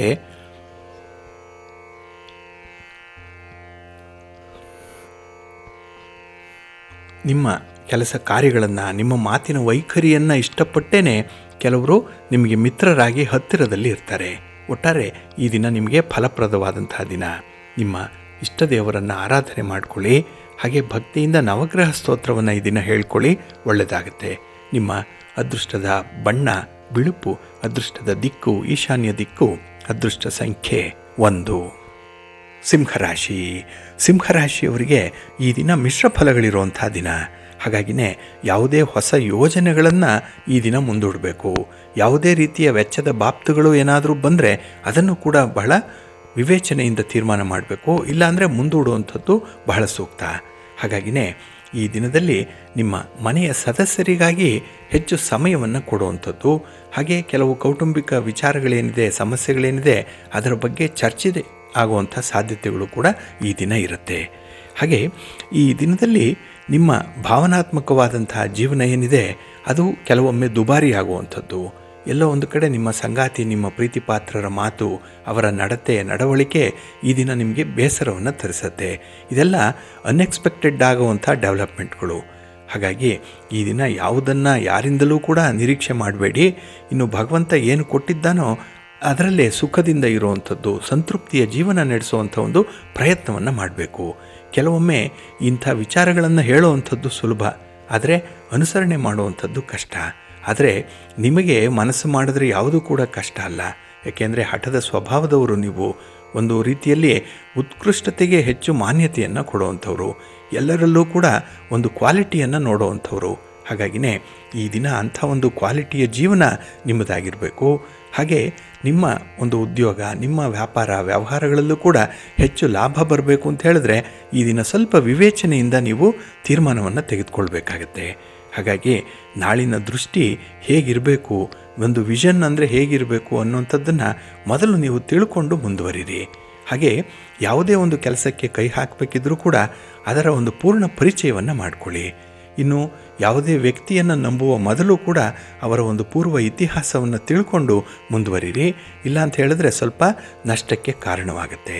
ನಿಮ್ಮ ಇಷ್ಟ ದೇವರನ್ನು ಆರಾಧನೆ ಮಾಡಿಕೊಳ್ಳಿ, ಪ್ರಾರ್ಥನೆ ಮಾಡಿಕೊಳ್ಳಿ, ಒಳ್ಳೆಯದಾಗತ್ತೆ. ನಿಮ್ಮ ಅದೃಷ್ಟದ ಬಣ್ಣ ಕೆಂಪು, ಅದೃಷ್ಟದ ದಿಕ್ಕು ಪೂರ್ವ ದಿಕ್ಕು, ಅದೃಷ್ಟ ಸಂಖ್ಯೆ 9. ಕನ್ಯಾ ರಾಶಿ. ಕನ್ಯಾ ರಾಶಿಯವರಿಗೆ ಈ ದಿನ ವ್ಯಾಪಾರದಲ್ಲಿ ವ್ಯವಹಾರದಲ್ಲಿ ಒಂದು ಬೆಳವಣಿಗೆ ಹೊಂದುವಂಥ ಅವಕಾಶ ನಿಮ್ಮ ಮನೆಯ ಬಾಗಿಲಿಗೆ ಬರುತ್ತೆ. ಆದರೆ ಅದನ್ನು ಮನೆಯ ಒಳಗೆ ನೀವು ಸ್ವಾಗತಿಸಲಿಕ್ಕೆ ಸ್ವಲ್ಪ ಮೈಮರೆಯುವಂಥದ್ದು ಇದೆ. ಎಲ್ಲೋ ಒಂದು ಕಡೆ ಯಾಮಾರ್ಬಿಡ್ತೀರಿ, ಆಲಸ್ಯ ಮನೋಭಾವ. ಹಾಗೆ ಈ ದಿನದಲ್ಲಿ ಹಿಡಿದ ಕೆಲಸವನ್ನು ನೀವು ಮುಂದುವರಿಸುವ ಬಗ್ಗೆ ಕೂಡ ಆಸಕ್ತಿ ಕಡಿಮೆ ಇರುತ್ತೆ. ಹಾಗಾಗಿ ಕೆಲಸಗಳು ಅರ್ಧಂಬರ್ಧ ಆಗುವಂಥದ್ದು. ಹಾಗೆ ಸ್ವಲ್ಪ ಸೋಮಾರಿತನ ಇರೋದರಿಂದ ಯಾವುದರಲ್ಲೂ ಕೂಡ ಆಸಕ್ತಿ ಇರಲ್ಲ. ಇನ್ನು ವಿಶೇಷವಾಗಿ ನಿಮ್ಮ ಆರೋಗ್ಯವೂ ಕೂಡ ಈ ದಿನ ನಿಮಗೆ ಕೈ ಕೊಡುತ್ತೆ. ಹಾಗೆ ನೀವು ಮಾಡುವಂಥ ಪ್ರಯಾಣವಾಗಲಿ, ನೀವು ಯಾವುದೇ ರೀತಿಯ ಚಟುವಟಿಕೆಗಳನ್ನು ಮಾಡಬೇಕು ಅಂತ ಹೇಳಿ ಹಾಕಿಕೊಂಡಿರುವಂಥ ಯೋಜನೆಗಳಾಗಲಿ ಫಲಪ್ರದವಾಗಲ್ಲ, ಅರ್ಧಂಬರ್ಧ ಫಲಿತಾಂಶ ಬರುತ್ತೆ. ಹಾಗೆ ಈ ದಿನ ಎಲ್ಲ ಸೌಕರ್ಯಗಳು ಸೌಲಭ್ಯಗಳು ಕೂಡ ನಿಮಗೆ ಪೂರ್ಣವಾಗಿ ಲಭಿಸಲ್ಲ. ನಿಮ್ಮ ಪ್ರಯತ್ನಗಳು ಕೆಲವು ಹಿತಶತ್ರುಗಳಿಂದ ಈ ದಿನ ದಿಕ್ಕು ತಪ್ಪಿಸುವಂಥದ್ದು ಕೂಡ ಆಗುತ್ತೆ. ಹಾಗಾಗಿ ನೀವು ಅಂದುಕೊಳ್ಳುವಂಥದ್ದೇ ಒಂದು, ಮಾಡೋದೇ ಒಂದು, ಫಲಿತಾಂಶ ಸಿಕ್ಕೋದೇ ಮತ್ತೊಂದು ರೀತಿಯಲ್ಲಿ. ಹಾಗಾಗಿ ಒಂದಕ್ಕೊಂದಕ್ಕೆ ತಾಳೆ ಹೊಂದಲ್ಲ. ಹಾಗೆ ಈ ದಿನ ನೀವು ಸವೆಸಿದಂಥ ಒಂದು ಸಮಯವನ್ನು ನೋಡಿದ್ರೆ ನಿಮಗೆ ಪಶ್ಚಾತ್ತಾಪ ಆಗುವಂಥದ್ದು. ಹಾಗಾಗಿ ಸಮಯ ವ್ಯರ್ಥವಾಗಿ ಈ ದಿನ ಕೆಲವೊಂದು ಪ್ರಾಡಕ್ಟಿವ್ ಆಗಿರುವಂಥ ಕೆಲಸಗಳನ್ನು ಕೂಡ ಮುಂದಕ್ಕೆ ಹಾಕ್ತೀರಿ. ಹಾಗೆ ಈ ದಿನ ನಿಮ್ಮ ಬಂಧುಗಳಾಗಲಿ ಅಥವಾ ಮನೆಯಲ್ಲಿರುವಂಥ ಹಿರಿಯರಾಗಲಿ ಹೇಳುವಂಥ ಕೆಲವು ಸಲಹೆ ಮಾರ್ಗದರ್ಶನಗಳನ್ನು ಅನುಸರಣೆ ಮಾಡಬೇಕು. ಆದರೆ ಅಷ್ಟು ವ್ಯವಧಾನ ಇಲ್ಲ, ಅಷ್ಟೊಂದು ತಾಳ್ಮೆ ಇಲ್ಲ. ಹಾಗಾಗಿನೇ ಆತುರವಾಗಿ ನೀವು ಮಾಡುವಂಥ ಕೆಲವು ಕೆಲಸಗಳು ಎಡವಟ್ಟಾಗುತ್ತೆ. ಇನ್ನು ನಿಮ್ಮ ಪ್ರಯಾಣ ಕೂಡ ನಿಮಗೆ ಈ ದಿನ ತ್ರಾಸದಾಯಕವಾಗಿರುತ್ತೆ. ಹಾಗಾಗಿನೇ ಆರೋಗ್ಯ ನೋಡಿಕೊಳ್ಳಿ, ಹಣಕಾಸಿನ ವಿಚಾರದಲ್ಲಿ ಸ್ವಲ್ಪ ಎಚ್ಚರಿಕೆಯಿಂದ ಇರಿ. ನಿಮ್ಮ ಇಷ್ಟ ದೇವರನ್ನು ಆರಾಧನೆ ಮಾಡ್ತಾ ಇರಿ, ಲಕ್ಷ್ಮೀ ಸ್ತೋತ್ರವನ್ನು ಹೇಳ್ಕೊಳ್ಳಿ, ಅಮ್ಮನವರ ದರ್ಶನ ಮಾಡ್ಕೊಳ್ಳಿ. ಈ ದಿನ ಒಳ್ಳೆಯದಾಗುತ್ತೆ. ನಿಮ್ಮ ಅದೃಷ್ಟದ ಬಣ್ಣ ಕೆಂಪು, ಅದೃಷ್ಟದ ದಿಕ್ಕು ಈಶಾನ್ಯ ದಿಕ್ಕು, ಅದೃಷ್ಟ ಸಂಖ್ಯೆ 3. ತುಲಾರಾಶಿ. ತುಲಾರಾಶಿಯವರಿಗೆ ಈ ದಿನ ಪರಿಪೂರ್ಣವಾಗಿರುವಂಥ ದಿನ. ಏಕೆಂದರೆ ಚಂದ್ರ ನಿಮಗೆ ಕಳತ್ರ ಸ್ಥಾನದಲ್ಲಿದ್ದಾಗ ತುಂಬ ಸಂತೋಷ ಇರುತ್ತೆ. ಹಾಗೆ ಒಂದು ಹೊಸ ಅಧ್ಯಯನದ ದೃಷ್ಟಿಕೋನ ಈ ದಿನ ಇರುವಂಥದ್ದು. ಹೊಸತನ್ನು ಕಲ್ತ್ಕೊಳ್ತೀರಿ, ವಿದ್ಯಾರ್ಥಿಗಳು ಹೊಸ ಪ್ರಯತ್ನವನ್ನು ಮಾಡ್ತೀರಿ. ಹಾಗೆ ನಿಮ್ಮ ಬದುಕಿನಲ್ಲಿ ಕೆಲವೊಂದು ಬದಲಾವಣೆಗಳನ್ನು ಮಾಡಬೇಕು ಅನ್ನುವಂಥ ಒಂದು ಸಾಹಸದಲ್ಲೂ ಕೂಡ ಇರ್ತೀರಿ. ಹಾಗಾಗಿನೇ ಈ ದಿನ ನೀವು ಕೈಗೊಳ್ಳುವಂಥ ಕೆಲಸ ಕಾರ್ಯಗಳಾಗಲಿ, ನೀವು ಮಾಡುವಂಥ ಪ್ರಯತ್ನಗಳಲ್ಲಾಗಲಿ ತುಂಬ ಯಶಸ್ಸನ್ನು ಕಾಣ್ತೀರಿ. ಹಾಗೆ ಈ ದಿನ ಸಮಯವನ್ನು ವ್ಯರ್ಥ ಮಾಡುವಂಥ ಜನರು ಯಾರಿದ್ದಾರೆ ಅವರಿಂದ ದೂರ ಉಳಿಯುವಂಥ ಒಂದು ಪ್ರಯತ್ನ ಕೂಡ ನಿಮ್ಮಿಂದ ಆಗುತ್ತೆ. ಯಾಕೆ ಅಂತ ಹೇಳಿದ್ರೆ ಅವರ ಕಾಡು ಹರಟೆ ಆಗಲಿ ಅಥವಾ ಕೆಲಸಕ್ಕೆ ಬಾರದ ವಿಚಾರಗಳ ಬಗ್ಗೆ ಚರ್ಚೆ ಮಾಡುವಂಥದ್ದಾಗಲಿ ನಿಮಗೆ ಇಷ್ಟ ಆಗಲ್ಲ. ಇನ್ನು ಬಹಳ ವಿಶೇಷವಾಗಿ ಈ ದಿನ ನಿಮ್ಮ ಸಂಗಾತಿ, ನಿಮ್ಮ ಪ್ರೀತಿ ಪಾತ್ರರ ಮನಸ್ಸನ್ನು ಗೆಲ್ಲಬೇಕು, ಅವರನ್ನು ಓಲೈಸಬೇಕು. ಹಾಗಾಗಿ ಅವರ ಒಂದು ಪ್ರೀತಿ ಸಂಪಾದನೆ ಮಾಡಬೇಕು ಅಂಥೇಳಿ ಸ್ವಲ್ಪ ಕಸರತ್ತು ಮಾಡುವಂಥದ್ದು ಇದೆ. ಸ್ವಲ್ಪ ಓಡಾಟ, ಸ್ವಲ್ಪ ಪ್ರಯತ್ನ, ಸ್ವಲ್ಪ ಕಷ್ಟವಾದರೂ ಕೂಡ ಈ ದಿನ ಪ್ರಯಾಣ ಮಾಡಿ ಅವರಿಗಾಗಿ ಕೆಲವೊಂದು ವಿಶೇಷ ಕೆಲಸಗಳನ್ನು ಮಾಡುವಂಥದ್ದು ಕೂಡ ಇರುತ್ತೆ. ಇನ್ನು ಈ ದಿನ ಮನೆಯಲ್ಲಿ ಸುಖ, ಶಾಂತಿ, ಸಮೃದ್ಧಿ ಇರುವಂಥದ್ದು. ಏಕೆಂದರೆ ನೀವು ಹಿಂದೆ ತೆಗೆದುಕೊಂಡಂಥ ತೀರ್ಮಾನ ಈ ದಿನ ನಿಮ್ಮನ್ನು ಒಳ್ಳೆಯ ಸ್ಥಾನದಲ್ಲಿಟ್ಟಿರುತ್ತೆ. ಹಾಗೆ ಈ ದಿನ ನಿಮ್ಮ ವರ್ತನೆ, ನಿಮ್ಮ ಮಾತು ಕೆಲವರಿಗೆ ತುಂಬ ಇಷ್ಟ ಆಗುತ್ತೆ. ಹಾಗಾಗಿನೇ ಈ ದಿನ ಕೆಲವರಿಂದ ನೀವು ಆಕರ್ಷಿಸಲ್ಪಡುವಂಥದ್ದು, ಕೆಲವರು ನಿಮ್ಮ ಸ್ನೇಹವನ್ನು, ಗೆಳೆತನವನ್ನು, ಸಹಾಯವನ್ನು ಕೂಡ ನಿರೀಕ್ಷೆ ಮಾಡುವಂತಹ ಸಂದರ್ಭಗಳು ಕೂಡ ಇದೆ. ಒಟ್ಟಾರೆ ಈ ದಿನ ಫಲಪ್ರದವಾದಂಥ ದಿನ. ನಿಮ್ಮ ಇಷ್ಟ ದೇವರನ್ನು ಆರಾಧನೆ ಮಾಡಿಕೊಳ್ಳಿ, ಲಕ್ಷ್ಮೀ ವೆಂಕಟೇಶ್ವರ ಸ್ವಾಮಿಯ ಪ್ರಾರ್ಥನೆ ಮಾಡಿಕೊಳ್ಳಿ, ಶಿವಪಾರ್ವತಿಯರ ದರ್ಶನ ಮಾಡಿಕೊಳ್ಳಿ, ಒಳ್ಳೆಯದಾಗತ್ತೆ. ನಿಮ್ಮ ಅದೃಷ್ಟದ ಬಣ್ಣ ಬಿಳುಪು, ಅದೃಷ್ಟದ ದಿಕ್ಕು ಈಶಾನ್ಯ ದಿಕ್ಕು, ಅದೃಷ್ಟ ಸಂಖ್ಯೆ 1. ವೃಶ್ಚಿಕ ರಾಶಿ. ವೃಶ್ಚಿಕ ರಾಶಿಯವರಿಗೆ ಈ ದಿನ ತುಂಬ ಅನುಕೂಲಕರವಾಗಿರುವಂಥ ದಿನ. ಅದರಲ್ಲೂ ನಿಮ್ಮ ಮನಸ್ಥಿತಿ ಅಂದರೆ ನಿಮ್ಮ ಮೂಡ್ ಈ ದಿನ ತುಂಬ ಪರ್ಫೆಕ್ಟ್ ಆಗಿರುವಂಥ ದಿನ. ಹಾಗೆ ಕೆಲವೊಂದು ಪರಿಸರದಲ್ಲಿ ಸೂಕ್ತವಾದ ಬದಲಾವಣೆಗಳನ್ನು ಮಾಡಿಕೊಳ್ಳುವಂಥ ಒಂದು ಕೌಶಲ್ಯ ಇದೆ. ಹಾಗಾಗಿ ಈ ದಿನ ನಿಮ್ಮ ಬುದ್ಧಿವಂತಿಕೆ, ನಿಮ್ಮ ಅನುಭವ ನಿಮ್ಮ ಕೆಲಸ ಕಾರ್ಯಗಳನ್ನು ಮುನ್ನಡೆಸುತ್ತೆ. ಹಾಗೆ ಈ ದಿನ ಕೆಲವು ದಿನಗಳಿಂದ ಕಾರ್ಯನಿರತರಾಗಿದ್ದಂತಹ ಕೆಲಸ ಕಾರ್ಯಗಳು ಈ ದಿನ ಬೇಗ ಯಶಸ್ಸನ್ನು ಪಡೆದುಕೊಳ್ಳುತ್ತೆ. ಹಾಗಾಗಿ ಅದರಿಂದ ಬರುವಂತಹ ಫಲಿತಾಂಶಗಳು ಕೂಡ ನಿಮಗೆ ಸಮಾಧಾನ. ಇನ್ನು ವ್ಯಾಪಾರ ವ್ಯವಹಾರಗಳನ್ನು ವಿಸ್ತರಣೆ ಮಾಡುವಂಥದ್ದು, ಅದನ್ನು ಒಂದು ಅಪ್ಗ್ರೇಡ್ ಮಾಡಿಕೊಳ್ಬೇಕು ಅನ್ನುವಂಥ ಪ್ರಯತ್ನದಲ್ಲಿರೋರಿಗೂ ಕೂಡ ಈ ದಿನ ಒಳ್ಳೆಯ ಅವಕಾಶಗಳು ಸಿಕ್ಕತ್ತೆ. ಹಾಗೆ ಕೆಲವರ ವೈವಾಹಿಕ ಜೀವನ ಕೇವಲ ಈ ಜಗಳ, ಕದನ, ಮನಸ್ತಾಪ ಇದರಲ್ಲೇ ತುಂಬಿ ಹೋಗಿರುತ್ತೆ. ಆದರೆ ಈ ದಿನ ಅಂಥವರ ಬದುಕಲ್ಲೂ ಕೂಡ ಕೆಲವೊಂದು ಕನಸನ್ನು ಕಾಣುವಂಥದ್ದು, ಹಾಗೆ ಈ ಪ್ರೀತಿಯ ಜೀವನ ಹೇಗಿರುತ್ತೆ, ಅದರ ಸಾರ ಹೇಗಿರುತ್ತೆ ಅನ್ನುವಂಥದ್ದನ್ನು ಅನುಭವಿಸುವಂಥ ಒಂದು ಒಳ್ಳೆಯ ಅವಕಾಶ ಕೂಡ ಈ ದಿನ ಇರುತ್ತೆ. ಹಾಗೆ ಈ ದಿನ ಎಲ್ಲವೂ ಕೂಡ ಪ್ರಶಾಂತವಾಗಿರುತ್ತೆ. ಆದರೆ ನೀವಾಗಿ ಮಾಡಿಕೊಳ್ಳುವಂಥ ಕೆಲವು ತಪ್ಪುಗಳಿಂದ ನಿಮಗೆ ಮನಃಶಾಂತಿ ಹಾಳಾಗುವಂಥದ್ದು ಇರುತ್ತೆ. ಇನ್ನು ವಿಶೇಷವಾಗಿ ಈ ದಿನ ನಿಮ್ಮ ಆಹಾರ ವಿಹಾರಾದಿಗಳ ಕಡೆ ಗಮನ ಕೊಡಿ. ವ್ಯಾಯಾಮ ಮಾಡ್ತಾ ಇದ್ದರೆ ಅದನ್ನು ಮುಂದುವರಿಸಿ. ಇನ್ನು ಆಹಾರದ ಬಗ್ಗೆ ಸ್ವಲ್ಪ ಎಚ್ಚರಿಕೆಯಿಂದ ಇರಿ. ಆದಷ್ಟು ಈ ಮನೆಯಲ್ಲಿ ತಯಾರಾಗುವಂಥ ಒಂದು ಅಡಿಗೆ ಪದಾರ್ಥಗಳನ್ನು ಮಾತ್ರ ಉಪಯೋಗಿಸಿ, ಹೊರಗಡೆ ತಿನ್ನುವಂಥದ್ದನ್ನು ಸ್ವಲ್ಪ ಅವಾಯ್ಡ್ ಮಾಡಿ. ನಿಮ್ಮ ಇಷ್ಟ ದೇವರನ್ನು ಆರಾಧನೆ ಮಾಡ್ತಾಯಿರಿ. ಹಾಗೆ ಭಕ್ತಿಯಿಂದ ಈ ದಿನ ನೀವು ಲಕ್ಷ್ಮೀ ನೃಸಿಂಹ ಸ್ತೋತ್ರವನ್ನು ಹೇಳ್ಕೊಳ್ಳಿ, ಸ್ವಾಮಿಯ ದರ್ಶನ ಮಾಡಿಕೊಳ್ಳಿ, ಒಳ್ಳೆಯದಾಗತ್ತೆ. ನಿಮ್ಮ ಅದೃಷ್ಟದ ಬಣ್ಣ ನೇರಳೆ, ಅದೃಷ್ಟದ ದಿಕ್ಕು ಈಶಾನ್ಯ ದಿಕ್ಕು, ಅದೃಷ್ಟ ಸಂಖ್ಯೆ 1. ಧನುರಾಶಿ. ಧನುರಾಶಿಯವರಿಗೆ ಈ ದಿನ ಪಂಚಮದಲ್ಲಿ ಚಂದ್ರ ಇರುವಂಥ ದಿನ.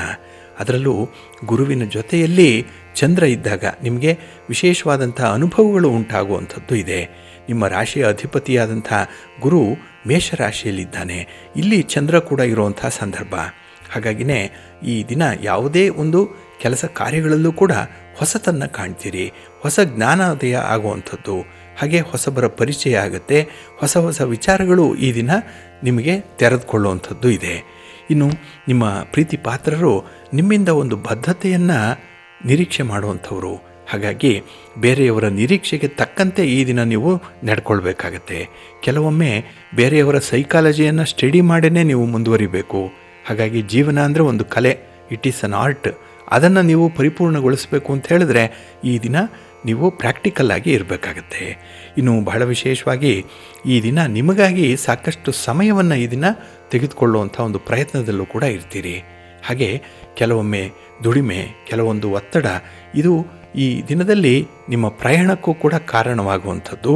ಹಾಗಾಗಿ ಈ ಆರೋಗ್ಯದ ದೃಷ್ಟಿಯಲ್ಲಿ ಈ ದಿನ ಸ್ವಲ್ಪ ಹಿನ್ನಡೆಯನ್ನು ಅನುಭವಿಸ್ತೀರಿ. ಇನ್ನು ಬಹಳ ವಿಶೇಷ ಅಂತ ಹೇಳಿದ್ರೆ ಈ ದಿನದಲ್ಲಿ ಯಾವುದೇ ಒಂದು ಸಂದರ್ಭದಲ್ಲೂ ಕೂಡ ಒಂಟಿಯಾಗಿರುವಂಥ ಮನಸ್ಸು ಮಾಡಬೇಡಿ. 4 ಜನರ ಜೊತೆಯಲ್ಲಿ ಬೆರೀಬೇಕು, 4 ಜನರ ಜೊತೆಯಲ್ಲಿ ಕೆಲಸ ನಿರ್ವಹಣೆ ಮಾಡಬೇಕು, ಟೀಮ್ ವರ್ಕ್ ಮಾಡಬೇಕು ಅನ್ನುವಂಥದ್ದಕ್ಕೆ ಆದ್ಯತೆಯನ್ನು ಕೊಡಿ. ನಿಮ್ಮ ಇಷ್ಟ ದೇವರನ್ನು ಈ ದಿನ ಆರಾಧನೆ ಮಾಡ್ತಾಯಿರಿ. ಹಾಗೆ ಭಕ್ತಿಯಿಂದ ಈ ದಿನ ನೀವು ಮಹಾಲಕ್ಷ್ಮಿ ಅಮ್ಮನವರ ದರ್ಶನ ಮಾಡಿ, ಅಶ್ವತ್ಥ ವೃಕ್ಷ ಪ್ರದಕ್ಷಿಣೆಯನ್ನು ಮಾಡಿಕೊಳ್ಳಿ, ಒಳ್ಳೆಯದಾಗುತ್ತೆ. ನಿಮ್ಮ ಅದೃಷ್ಟದ ಬಣ್ಣ ತಿಳಿ ಹಸಿರು, ಅದೃಷ್ಟದ ದಿಕ್ಕು ಈಶಾನ್ಯ ದಿಕ್ಕು, ಅದೃಷ್ಟ ಸಂಖ್ಯೆ 2. ಮಕರ ರಾಶಿ. ಮಕರ ರಾಶಿಯವರಿಗೆ ಈ ದಿನ ಗ್ರಹಗತಿಗಳು ಅಷ್ಟೊಂದು ಅನುಕೂಲಕರವಾದಂಥ ಸ್ಥಾನದಲ್ಲಿಲ್ಲ.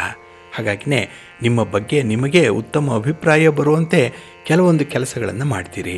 ನಿಮ್ಮನ್ನು ಹೊಗಳಬೇಕು, ನೀವು ಸರಿ ದಾರಿಯಲ್ಲೇ ಇದ್ದೀರಿ ಅಂತ ಹೇಳಿ ಕೆಲವರು ಎಂಡಾರ್ಸ್ ಮಾಡಬೇಕು. ಅದಕ್ಕಾಗಿ ಪ್ರಯತ್ನಗಳು ಈ ದಿನ ಆಗುವಂಥದ್ದು ಇದೆ. ಹಾಗೆ ಈ ಹಣಕಾಸಿನ ವಿಚಾರದಲ್ಲಿ ಯಾರ ಸಹಾಯವೂ ಇಲ್ಲದೆ ನೀವು ಅದ್ಭುತವಾದಂಥ ಸನ್ನಿವೇಶವನ್ನು ಎದುರಿಸ್ತೀರಿ. ಹಾಗಾಗಿ ನಿಮಗೆ ಆಶ್ಚರ್ಯ, ನಿಮಗೆ ಒಂದು ರೀತಿಯಲ್ಲಿ ಕಸಿವಿಸಿ ಆಗುವಂಥದ್ದು. ಆದರೂ ಕೂಡ ಅಂಥ ಒಂದು ವಾತಾವರಣವನ್ನು ಚೆನ್ನಾಗಿ ನಿಭಾಯಿಸ್ತೀರಿ. ಇನ್ನು ಈ ದಿನದಲ್ಲಿ ನಿಮ್ಮ ಮನೆಯ ವಾತಾವರಣವನ್ನು ಬದಲಾಯಿಸುವಂಥ ಒಂದು ಪ್ರಯತ್ನದಲ್ಲಿ ಇರುವಂಥವ್ರಿಗೆ ಮೊದಲು ನಿಮ್ಮ ಒಂದು ದೃಷ್ಟಿಕೋನ ಏನಿದೆ, ನಿಮ್ಮ ಅಭಿಪ್ರಾಯ ಏನಿದೆ ಅದನ್ನು ಸ್ಪಷ್ಟಪಡಿಸಬೇಕಾಗತ್ತೆ. ಹಾಗಾಗಿ ನಿಮ್ಮ ಮನಸ್ಸಿನಲ್ಲಿ ಇರುವಂಥದ್ದು ನಿಮ್ಮ ಕುಟುಂಬಸ್ಥರಿಗೆ ಗೊತ್ತಾಗಲ್ಲ, ಬಾಯಿ ಬಿಟ್ಟು ಹೇಳಿದಾಗ ಮಾತ್ರ ಅದು ಗೊತ್ತಾಗುತ್ತೆ. ಹಾಗಾಗಿ ಅಭಿಪ್ರಾಯವನ್ನು ಹಂಚಿಕೊಳ್ಳೋಕ್ಕೆ ಈ ದಿನ ಆದ್ಯತೆಯನ್ನು ಕೊಡಬೇಕಾಗತ್ತೆ. ಹಾಗೆ ಈ ದಿನ ನಿಮ್ಮ ಸಂಗಾತಿ, ನಿಮ್ಮ ಪ್ರೀತಿ ಪಾತ್ರರ ವಿಚಾರದಲ್ಲೂ ಕೂಡ ನಿಮ್ಮ ಮಾತು ಈ ದಿನ ಸ್ವಲ್ಪ ಕಠಿಣವಾಗಿರುತ್ತೆ. ಎಲ್ಲೋ ಒಂದು ಕಡೆ ಮೃದು ಧೋರಣೆಯಿಂದಲೇ ಕೆಲವೊಮ್ಮೆ ನಿಮ್ಮ ಕೆಲಸಗಳಾಗ್ತಾ ಇಲ್ಲ ಅನ್ನುವಂಥದ್ದು ನಿಮ್ಮ ನಂಬಿಕೆ. ಅದಕ್ಕಾಗಿಯೇ ಈ ದಿನ ಕೆಲವೊಂದು ಮಾರ್ಪಾಟುಗಳನ್ನು ಮಾಡಿಕೊಳ್ಳುವಂಥ ಒಂದು ಪ್ರಯತ್ನದಲ್ಲೂ ಕೂಡ ಇರ್ತೀರಿ. ಏನೇ ಮಾಡಿ ಸ್ವಲ್ಪ ಪ್ರಾಕ್ಟಿಕಲ್ಲಾಗಿ ಮಾಡಿ.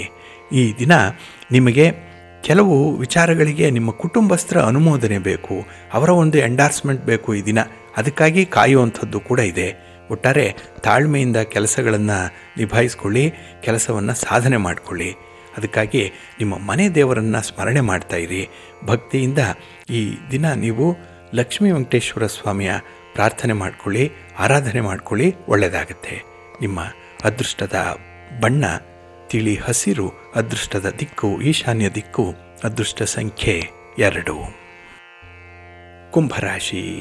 ಕುಂಭರಾಶಿಯವರಿಗೆ ಈ ದಿನ ಅತ್ಯುತ್ತಮವಾಗಿರುವಂಥ ದಿನ. ಮನೆಯ ವಾತಾವರಣ ಚೆನ್ನಾಗಿದೆ.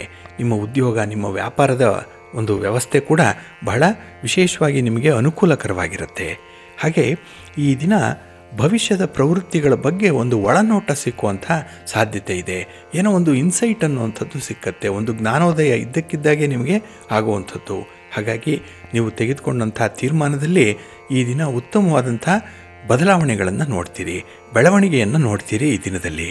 ಹಾಗೆ ಜೀವನದಲ್ಲಿ ನಡೀತಾ ಇರುವಂಥ ಕೆಲವು ವಿದ್ಯಮಾನಗಳೇನಿದೆ ಅದು ಅಡಚಣೆಗಳಿಂದ ಕೂಡಿದರೆ ಅದನ್ನು ನಿವಾರಣೆ ಮಾಡುವಂಥ ಒಂದು ಪ್ರಯತ್ನ ಕೂಡ ಇರುತ್ತೆ. ಒಟ್ಟಾರೆ ಈ ದಿನದಲ್ಲಿ ನೀವು ನಿಮ್ಮ ಕುಟುಂಬ, ನಿಮ್ಮ ಭವಿಷ್ಯ ಇದರ ಸುತ್ತನೇ ಕೆಲವೊಂದು ತೀರ್ಮಾನಗಳು ಕೂಡ ಆಗುವಂಥದ್ದು, ಕೆಲವು ಕೆಲಸ ಕಾರ್ಯಗಳು ಕೂಡ ಆಗುವಂಥ ಸಾಧ್ಯತೆಗಳು ಕೂಡ ಇದೆ. ಹಾಗೆ ವೈವಾಹಿಕ ಜೀವನದಲ್ಲಿ ಒಂದು ವೈಯಕ್ತಿಕವಾದಂಥ ಸ್ಥಳ ಬಹಳ ಮುಖ್ಯ. ಅದಕ್ಕಾಗಿ ಈ ದಿನ ಒಂದು ಪ್ರಯತ್ನ ಇದೆ. ಪ್ರಯತ್ನ ನಿಮಗೆ ಯಶಸ್ಸನ್ನು ತರುತ್ತೆ. ಇನ್ನು ಈ ದಿನ ಒತ್ತಡವನ್ನು ಉಪೇಕ್ಷೆ ಮಾಡಬೇಡಿ. ಎಲ್ಲೋ ಒಂದು ಕಡೆ ಪ್ರೆಷರ್ ಇದೆ. ಕೆಲವರು ಒಂದು ಕೆಲಸವನ್ನು 2 ಬಾರಿ ಹೇಳಿದ್ದಾರೆ ಅಂತ ಹೇಳಿದ್ರೆ ಅದಕ್ಕೆ ಆದ್ಯತೆಯನ್ನು ಕೊಟ್ಟು ಮುಗಿಸುವಂಥ ಒಂದು ಪ್ರಯತ್ನವನ್ನು ಮಾಡಿ. ಇನ್ನು ಈ ದಿನ ವ್ಯಾಪಾರಕ್ಕಾಗಿ ಮನೆಯಿಂದ ಹೊರಗೆ ಹೋಗಿರುವಂಥ ಸಂದರ್ಭದಲ್ಲಿ ಹಣವನ್ನು ಸ್ವಲ್ಪ ಜಾಗೃತಿಯಾಗಿ ಇಟ್ಕೊಳ್ಳಿ. ಹಾಗೆ ನಿಮ್ಮ ದಾಖಲೆ ಪತ್ರಗಳು, ಅಮೂಲ್ಯ ವಸ್ತುಗಳು ಇದರ ಬಗ್ಗೆ ಸ್ವಲ್ಪ ನಿಗಾ ಇರಲಿ. ನಿಮ್ಮ ಇಷ್ಟ ದೇವರನ್ನು ಆರಾಧನೆ ಮಾಡ್ತಾ ಇರಿ. ಗಣಪತಿಯನ್ನು ಈ ದಿನ ಪ್ರಾರ್ಥನೆ ಮಾಡಿಕೊಳ್ಳಿ, ಗಣಪತಿಯ ಸ್ತೋತ್ರವನ್ನು ಹೇಳ್ಕೊಳ್ಳಿ, ಒಳ್ಳೆಯದಾಗುತ್ತೆ. ನಿಮ್ಮ ಅದೃಷ್ಟದ ಬಣ್ಣ ತಿಳಿ ಹಸಿರು, ಅದೃಷ್ಟದ ದಿಕ್ಕು ಈಶಾನ್ಯ ದಿಕ್ಕು, ಅದೃಷ್ಟ ಸಂಖ್ಯೆ 1.